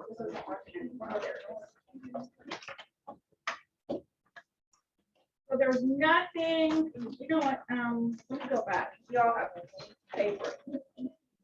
We stopped on disclosures, which is, I'm sorry, page 4. What am I saying, page 4? Page 4.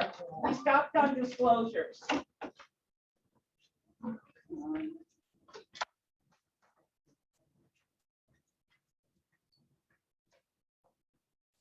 Disclosures. Okay.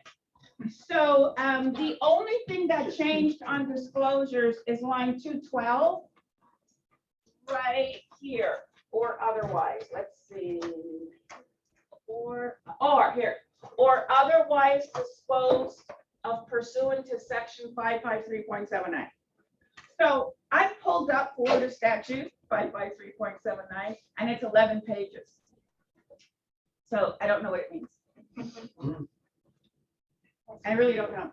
You said 212? Over here, it starts, or otherwise disposed of section 553. So that's that they added this Florida statute in. I've never seen it before. So I said it's about 10 or 12 pages of very tiny print.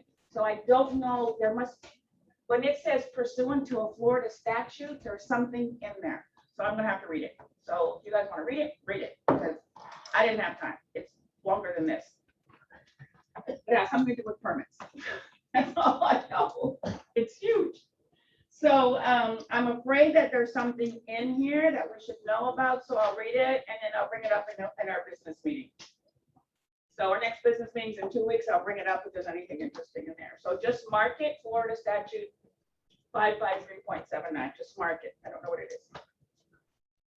Then go on to, I think that's it over here under just, that's all there is under disclosures. That's new.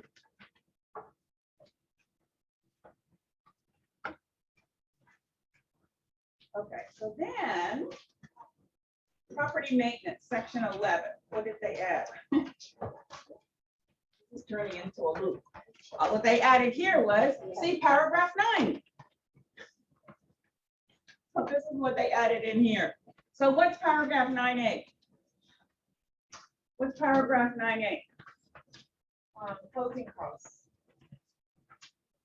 So, Costs to be paid by seller. so property maintenance, except for ordinary wear and tear, casualty loss, seller shall maintain the property, including but not limited to lawn, shrubbery, and pool in the condition as is maintenance, see paragraph 9A for escrow procedures if applicable. Okay, so what they're saying here is, if there's something wrong with the condition of the property, or it hasn't been maintained as the way it was when you saw it, and be careful with your buyers.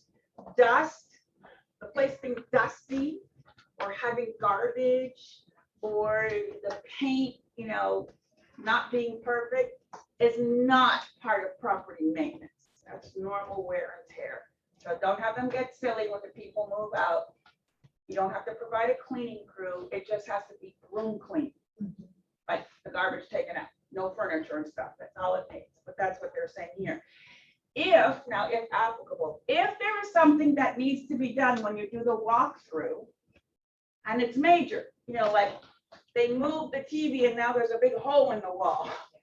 Okay, major, you know, might be like a couple $100, which is major to a buyer. Like the buyer might say it's 5,000 and the seller says it's 200. So you can do an escrow holdback. So you can hold back seller proceeds. And that's something that you would ask you and the other agent agree on whatever the amount is. Whatever the amount is, I typically double it, just to be sure. And then I ask the closing agent will write up that escrow holdback paragraph for you. So let's say it's $500 a repair. I want an escrow holdback of $1,000. They hold that back from the seller's proceeds. And there's a time frame, a week, 2 weeks, or 30 days. And when it's done, the seller, you know, everyone agrees, yes, it's done, it's satisfactory. And then the seller will get their money back. So that's why it's talking about seller's closing costs there. Inspection. Just nothing has changed in here. The only thing I want to clarify about the if left blank, you should do what? Put something in there. And even though this is an as-is contract, it has nothing to do with it being as-is. No, it says as is, it has nothing to do with being as is. Because this person, your buyer, has the right to do an inspection. These are two different things. And a right to cancel for any reason during this time frame. These are two different things. The right to inspect and the ability to cancel. That's all it is. And it says on here, so on line 263. So it talks about the inspection period. So the inspection period and the things you want to have done to fix it are in this time frame. It doesn't have to be done. You just have to have agreed to have it done. Right? We both agree that the seller's going to do this, this, and this. That's all I need done within this time frame. The work doesn't have to be complete. Most attorneys will tell you that when the inspection is done, to write an addendum saying that the inspection contingency has been met and removed. Because we don't want them to come back in 2 weeks and say, oh, well, I forgot to add this. So I typically write an addendum saying that the inspection has been done, the contingency is removed, except for whatever repairs we're doing. So that's the first section. This is a completely different sentence. If buyer determines in buyer's sole discretion that the property is not acceptable, they may terminate this contract by delivering notice within this time frame. One has nothing to do with the other. Inspection, right to cancel, two different things. You don't have to have the inspection to cancel. Right. As long as it's in this time frame. Yeah. One is not dependent on the other. What I don't like to see is when someone says they put 0 days to waive the inspection. If you put 0 days to waive the inspection, what else have you waived? Cancellation. The right to cancel. So don't put 0 in here. You can put on page 11 or 12, wherever it is now, because I don't know where those lines are anymore. You can put in there that they're waiving the right to do an inspection, but you still want to have the 7 days to cancel or 10 days to cancel, two different things. When you put in 0 here, you've taken everything away. Does that make sense? So be careful with that. Yeah. Clarification, I get this all the time. So with the inspection period, let's say we're gonna ask for something from the listening. If we provide notice by the last day, have we provided sufficient notice of how the buyer wants to move forward, or does all the negotiation have to be done by the end of the inspection period? You have to be in agreement. Yeah, you have to be in agreement. So make sure it's done. Yeah, be careful with that.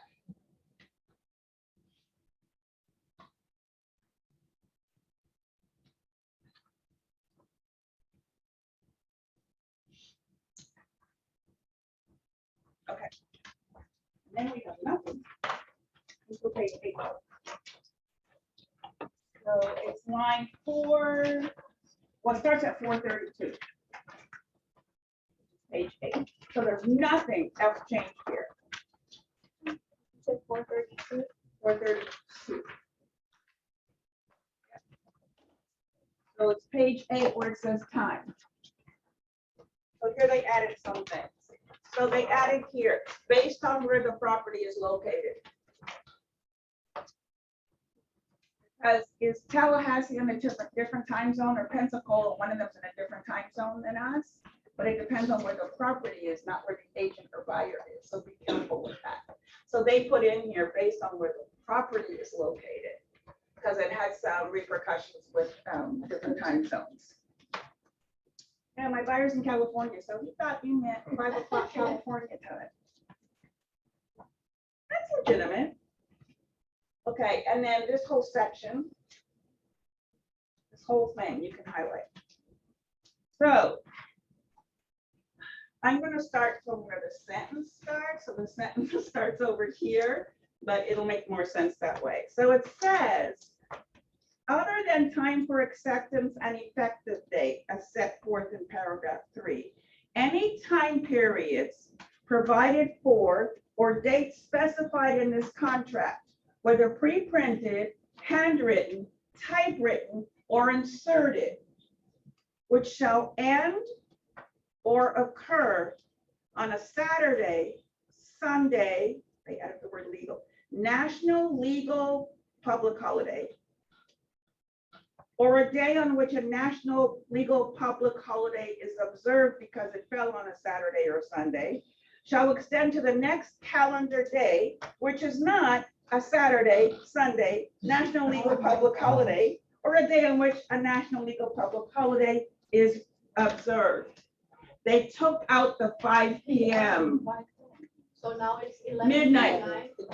By 11:59. 11, they took out, because the question was, is it a 5 o'clock or a midnight? And it's like, I don't know. And I have this conversation with the other agent all the time, by the way. And that's really the best thing to do, is to talk to the other agent, so that you're both on the same, I mean, talk to the agent. You know, it's so easy. Do we both agree this is the date that we're going by? Yes, okay. But, so, let's see, Thanksgiving is easy because it's always on a Thursday. That's an easy one. I think December 25th this year is on a, I don't know, whatever. If it's on a Saturday, Friday is the legal holiday. If it's on a Sunday, Monday is, so be careful with those. Don't write your close dates around those holidays. Like, I have a question. yeah. It would make it for me, because I'm more of like a visual person, I have to see dates. For me, it's easier to say, you know what, these are the dates and deadlines, based Yeah. on what I filled out on this Yes. date, this is when it is due. And by the way, no, it will not go over past 8 p.m. because I don't want to be waiting at 8 p.m. for an answer. Well, according to the contract, it's put 11:59. Well, can we put in additional provisions that seller? You can write it on has to page agree? That's 11, 12, whatever. Yeah. But be careful with that. Because it just makes it a lot easier. I've done it before. Yeah, but be careful because an attorney will throw it out. So be Okay. careful with that. But I can do a separate page. These are the dates and deadlines. That's not part of the contract. No? No.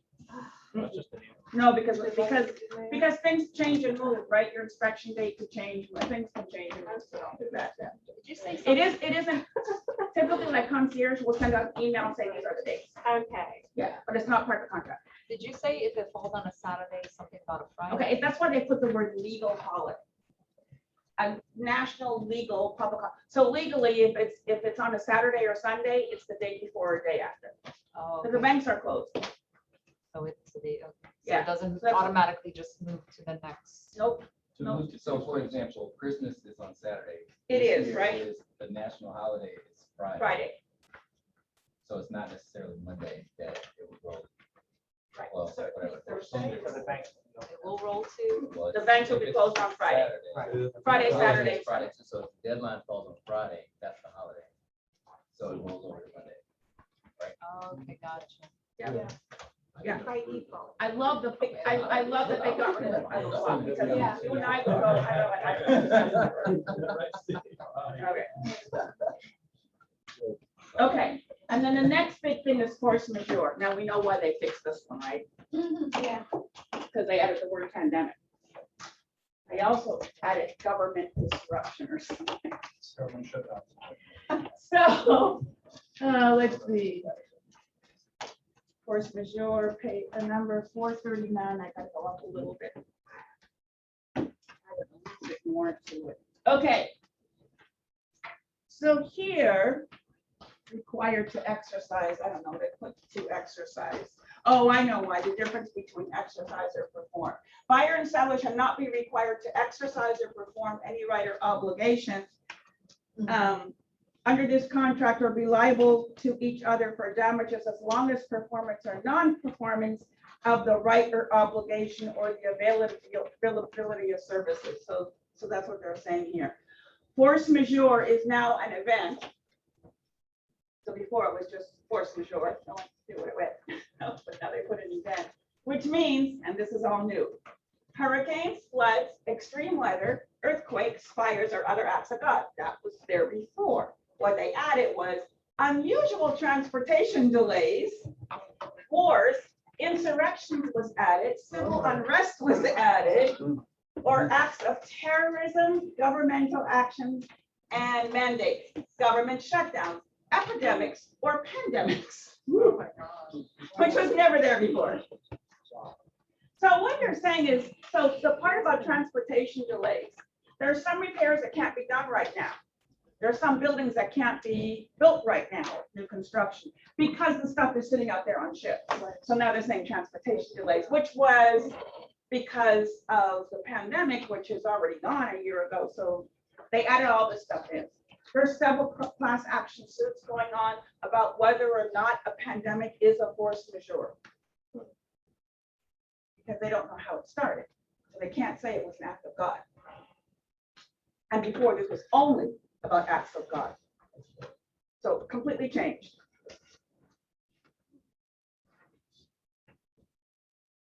There's no questions on here, right? The only time it affects us is hurricanes. Okay, and then section K at the bottom talks about prorations and credits. And we talked about this before. They're talking about assessments here, this sentence here about assessments. That has to do with public body assessments, not with homeowner or condo associations. So this section here about prorations and credits, like something is prorated, like taxes are prorated, assessments are prorated, depending on who lives there and who's going to enjoy the future benefit of it. So that's why they're saying it has to do with that other section. It's not a big change. We're almost done. Delivery, page 530, line 532.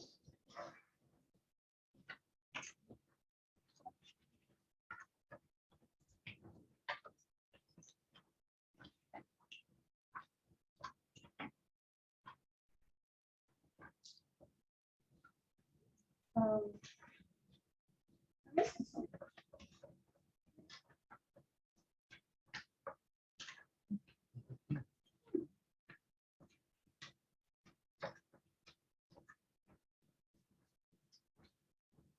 This is weird.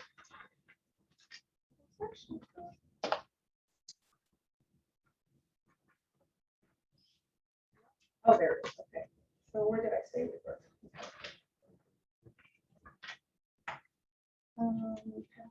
Exchange, there's nothing. Contract is not recordable. 532. So what they added was or email. Where is that? 532. Oh, personal delivery. So all notices, which are anything that the buyer and seller sign or initial. If they signed it or initialed it, then must be in writing and may only be made by, you can mail it. I guess. Fax, personal delivery, and they added email. Okay, so what they said, so the attorney says, and when I say the attorney, it's the legal hotline. So if you have questions, feel free to call this legal hotline. They'll ask for your license number, so don't let any buyer or sellers call them.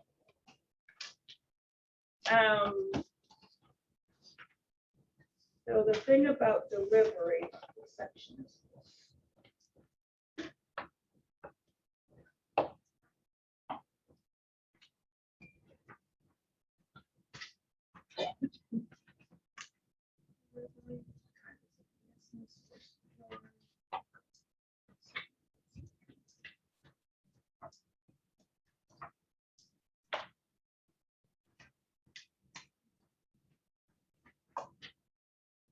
Methods of delivery of notices require that the contract be changed so that it can be delivered by email or fax or mail or personal delivery. Please note, you may no longer deliver notices through electronic media except fax or email. Text messaging and other methods are not acceptable. These are my notes from a class for this section. Twitter, things like that. Yeah, so it has to be personal delivery, mail, fax, or email. No other electronic media. Text messaging is not included as a method of delivery. So if you're using DocuSign, you've got to make sure that they have the contract. You can't assume because they've signed it that they have it. So you have to have an email follow-up just to be sure. Just to be sure. Do you have a copy or do you need a copy? That's all you want to say. DocuSign automatically delivers to all parties. What did I just say? No. That's an assumption. It's an assumption that because I signed it, that I have a copy. No. No. No assumption. Because that buyer will throw you under the bus in front of a judge. Yeah, I signed it. I don't know what I signed. I don't have anything. Yeah. Yeah. So that's why you want an email confirmation. Did you have a copy or do you need me to send you a copy? What are you gonna do? If their initials are on it or they signed it, make sure they have something. No assumptions. Especially now since they won't take text messages either. You got to be even more careful. And that's it. Oh, well, that was page 10. Page 11 has the addendums. So let's see what happened here. There is an addendum I for mold, but it is not for the as-is contract. So if someone sends you addendum I, it doesn't go with this contract. It goes with the FAR bar non-as-is. Mold is already in this contract under inspections, and it describes mold already in here. So there is a mold addendum I, That's the standard. but it's not for this contract. So you can write mold next to it, not for as is. And the two new ones are DD and EE. DD seasonal vacation rentals and EE pace disclosure. I would have been mold, but it's only for the FAR bar non-as is, which we don't use. But if you're a listing agent and someone sends you a FAR bar non-as is and they want the mold in there, then that's what the I would be. Okay, so the two, oh, something else new on here. There is something new on page 12. Now we have 12 pages, long pages. Additional terms are on 12 now. So you can write your stuff in there. And counteroffer is changed. It used to say that the seller rejects it. Now it just says X seller counters buyer's offer. That's it. They either counter or they don't sign it. That's the only thing that's new on here. So that's new, because nobody was using the other one. No one ever used it. Okay. So these are the parties to the transaction. Who are these people? If there's no buyer's agent, what do you put on this section?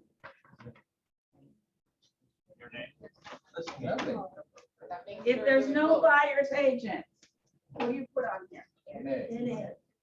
Both, that means you're doing both sides. It depends, right? If you're doing both sides, your name will go on both sides.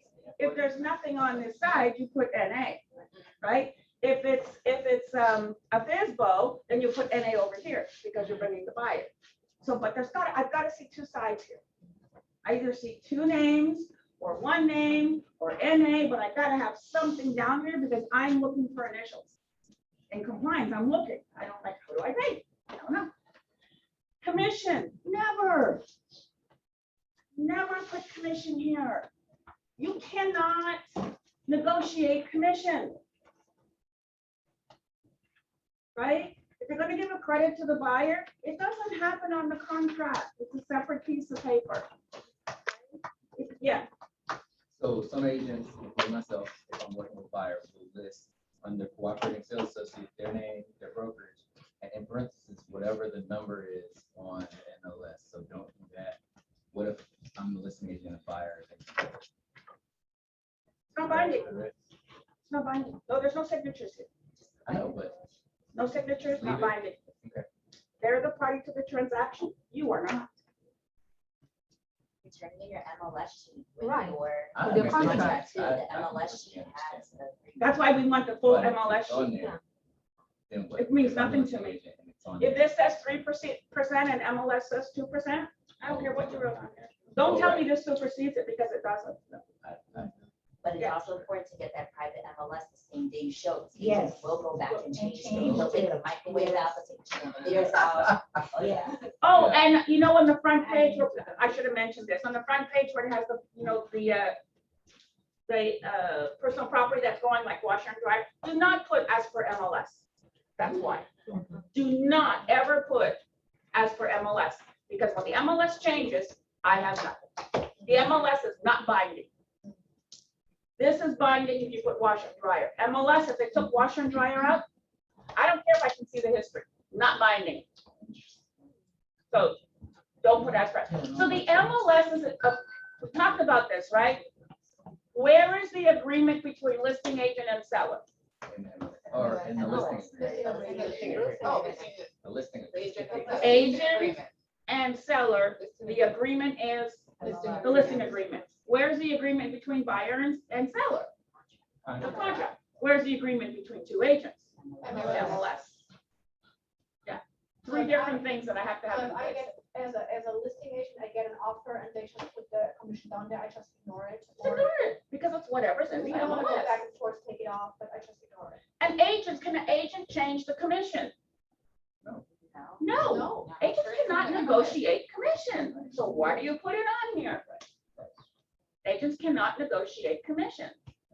If the commission gets reduced, where's the agreement?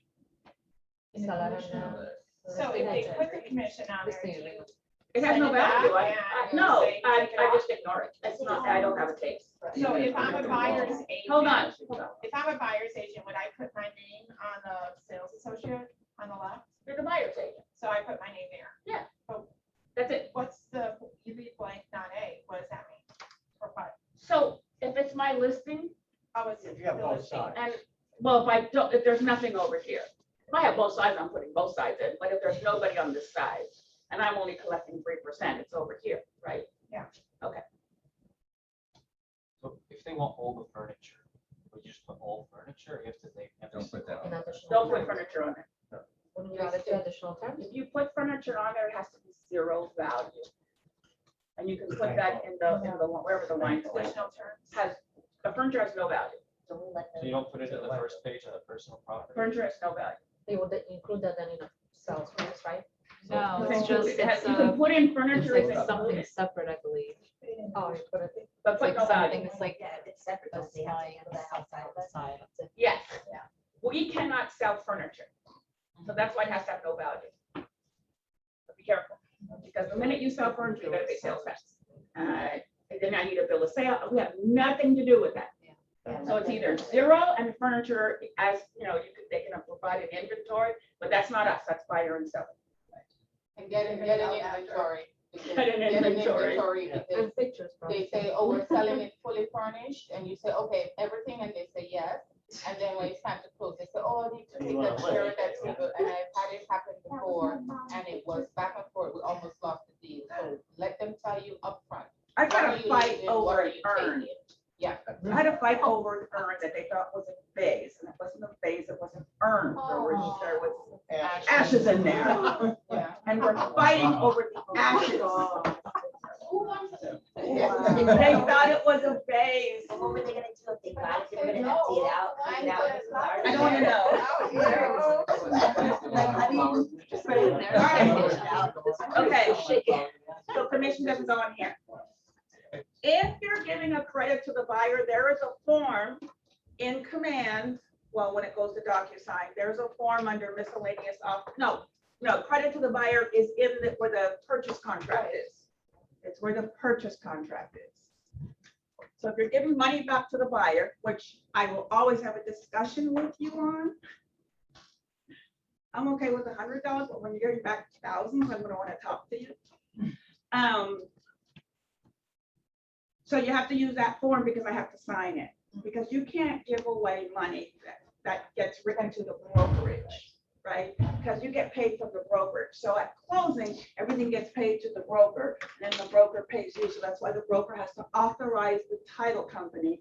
Yes, they can get that money. So that's what a DA is, a distribution authorization. That's from the broker saying, yes, you can pay this person this amount, right? So it's the same thing when you're getting a credit back to your buyer.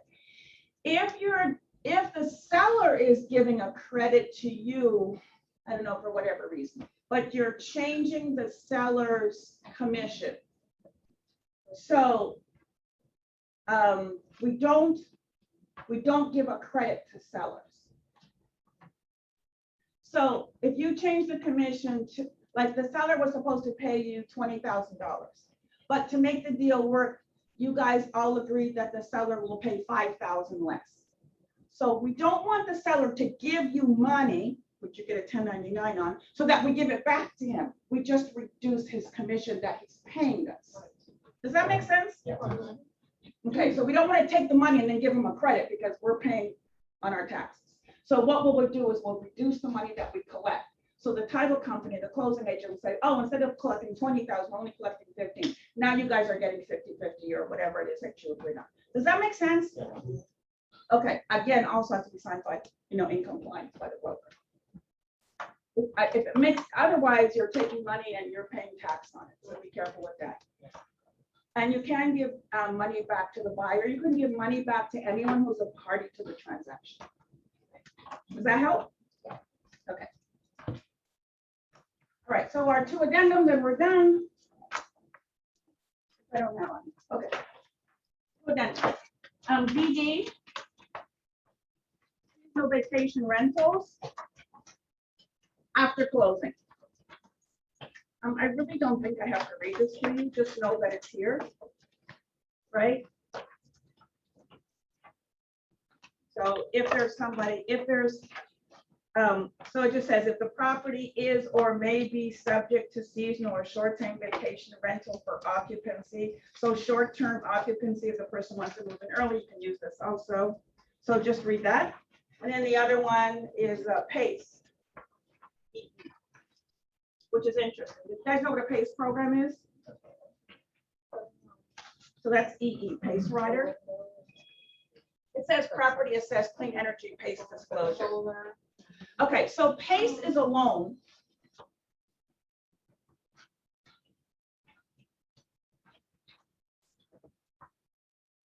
PACE is a loan to provide energy efficiency things to the house, also a roof. So it's major repairs.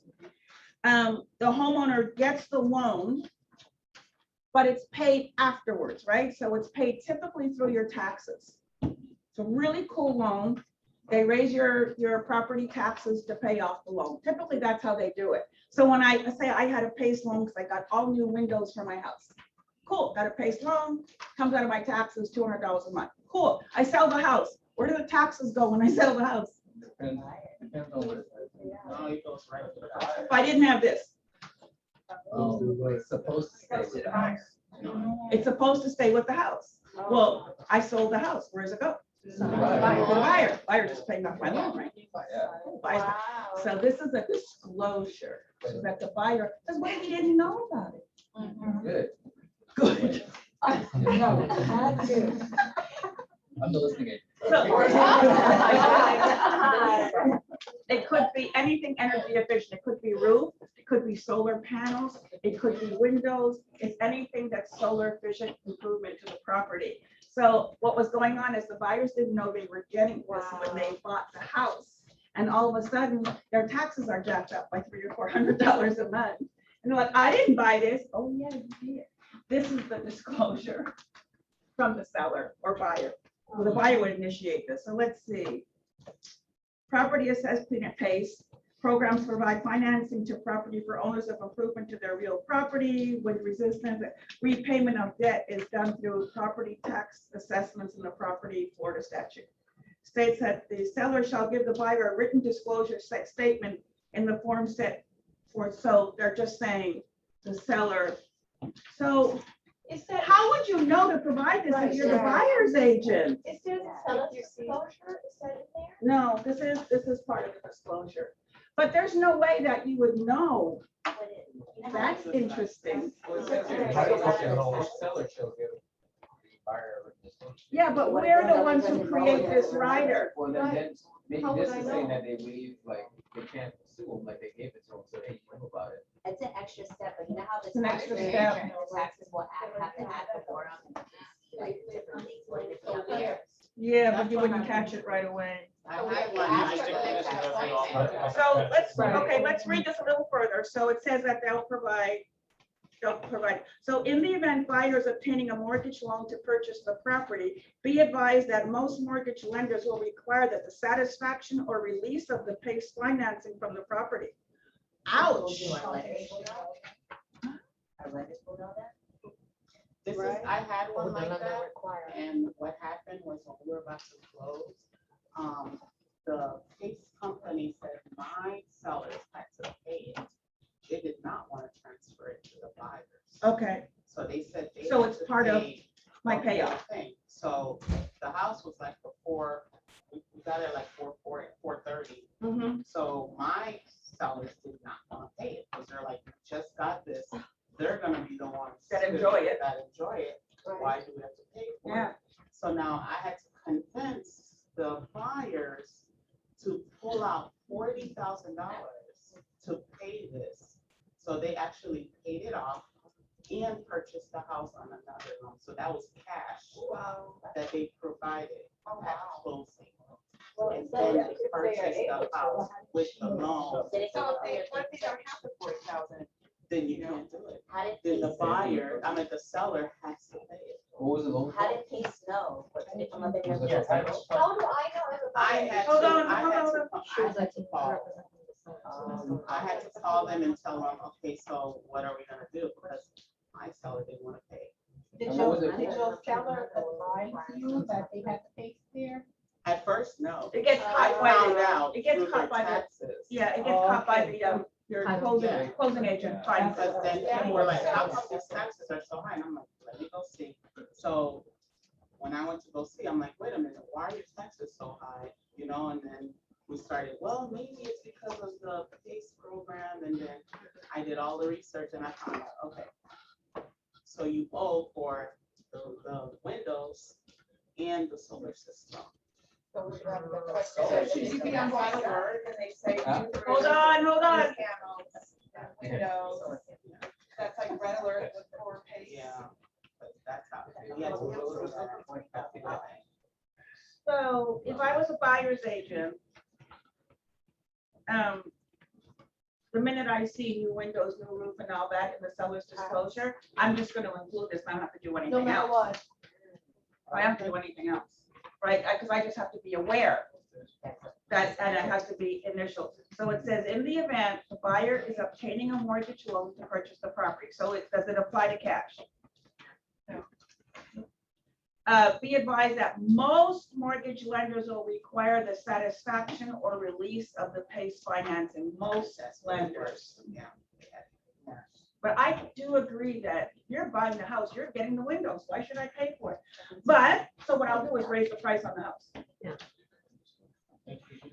Right. What? I'm just trying to find it. EE?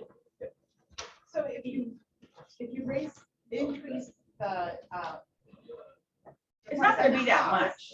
but then will it appraise? I don't know. It depends what else you're including. Yeah.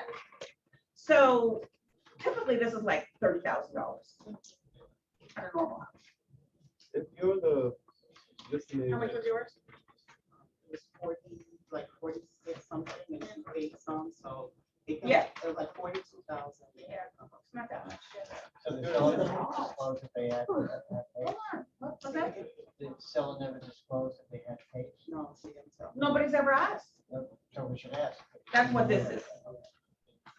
So use it. The seller's disclosure tasting. No, it's not, it's a loan. Loans are not on seller's disclosure. Loans are material defects to the property. And this is. So take this when you're going through your listing appointment. Ooh. So you can ask your So seller. listing agent should have this Listing with them. agent should bring this, so you know what you're getting yourself into. And that way you can adjust the price You right can- away. Yes, and you can say, do you have any of these things done? I want to know now. Well, if they're bragging about their new windows and there's still a sticker on the windows, you know they're brand new. And if it's a new roof, look at my beautiful new tin roof. My metal roof. Oh, yeah, your face. That's the first thing they tell you. I paid $20, you know, customers. Yeah. So this is completely new. So this is like uncharted territory. So yes, as a listing agent, always have this with you. It's a great idea. Take this with the seller's disclosure. You could just attach it to it. Yeah. which one is that? It's EE PACE rider. Because honestly, even as a buyer agent, I mean, you ask all those questions to the listing agent, and they don't know anything. Right. It's so sad. They don't know anything. So even if I ask, they might not know. That's why you have to put this in your face because the seller has to sign it. Okay. Yep. It's the only way the seller will get the information to you. You Okay. want another copy of that? I don't have it. They're free. So you always include the. Stop it. You would just include this with any offer that you do, just make sure, right? Well, I mean, like, you know, new roof, new windows. oh yeah, I was gonna say if it's condo, there would be no roof, so you don't have to have it on every house. Well, besides But listing agent should, so yeah. Okay. So great. All right. Was this I a think live? I have one more question, right? Get a question. Yeah, as far as disclosure, Hold on, guys. Let's listen.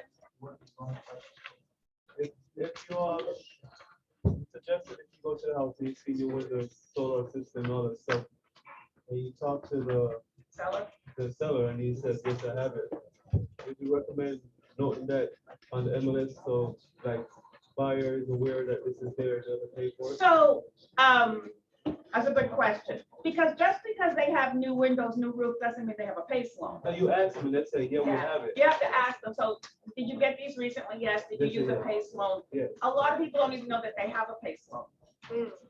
But what if you know it is a loan? Can you put it on, would you recommend putting it on there that this is there and you? Only if it's a PACE loan. Yeah, if it's a PACE loan, you would recommend. Everything else would be closed out. And you know how you also find PACE loans? So, and it's also the backwards way of doing it. When you're closing, remember you talked about permits? They all have permits on them. And then those permits, if they're relatively new, are, like those permits, window permits are not released right away.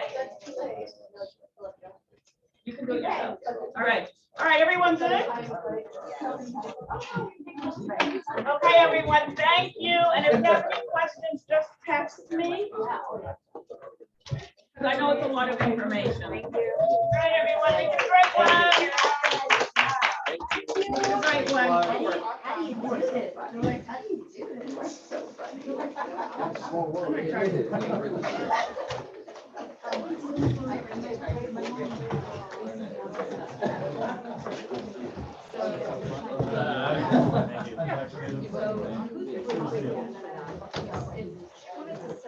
That's different, that's a condo assessment. And that one is in condo. Card later, let me know how to So if the assessment's still going on. We're gonna leave one on board and I'll have the buyer. Well, Thank you. Yeah, I might get a. You have to pay because the assessment says you have to pay quarterly or. You know, she always.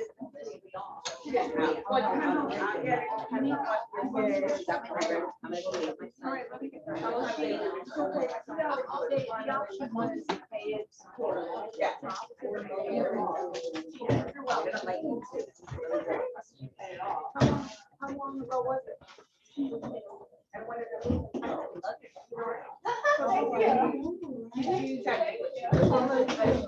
Sell, which is not gonna be paid off. Yeah, she's already paid it off, yeah. If she knew she was gonna sell, I guess she would say, don't. Well, she can always raise the price a little bit Of course. Yeah, to make up for it. but thank you. I have a question. Are there basic questions, like basic contract questions? No. No, the complicated. To you, but I'm, you know, Okay, I have. really if they're like contract questions. They're contract All right, questions. thanks. That's why you have coaches. So I don't mind asking a questions. Really when it comes to that. So what kind of questions are they? Because if it's coaching questions, if it's something out of the ordinary, like this, like it's a regular coaching, you really should. Oh, yeah, I can't answer all your questions. So.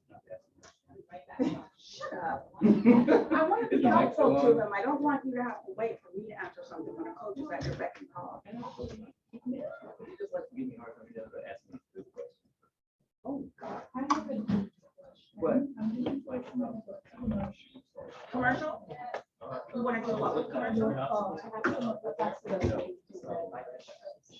Okay, so typically we will tell you to contact the commercial agent because it's not in. And they don't have regular, so it's really on a roll. So, yeah.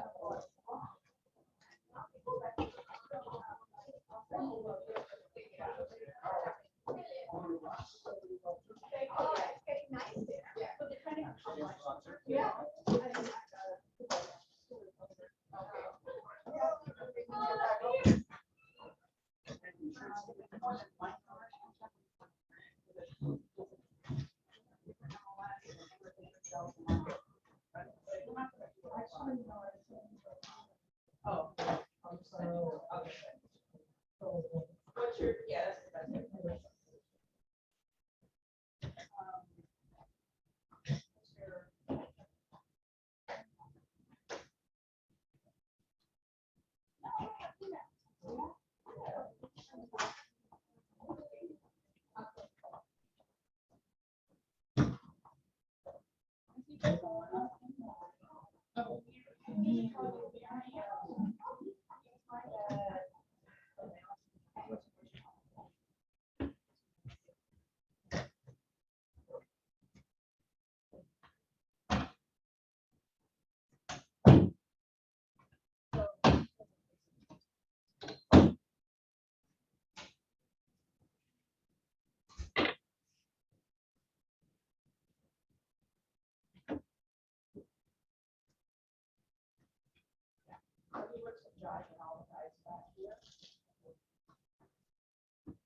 something you want to learn, like in the future.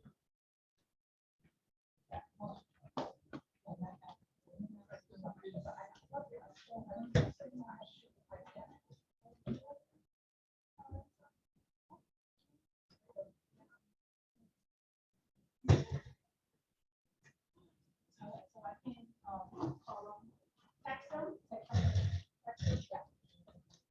and then he'll call you.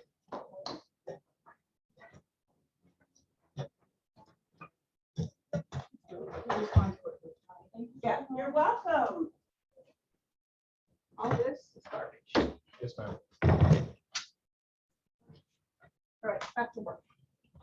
Did anyone feel anything? Oh, she didn't. This is pretty good. It's Jasmine.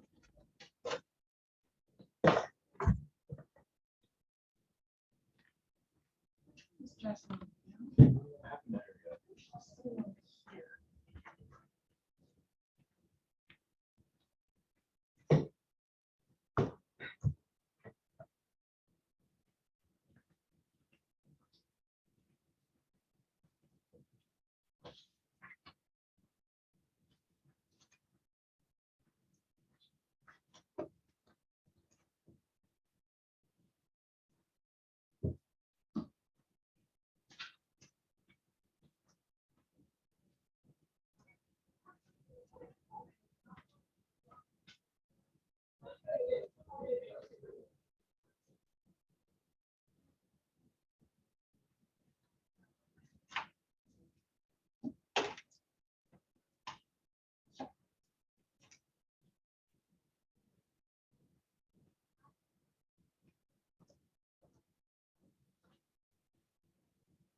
Good morning.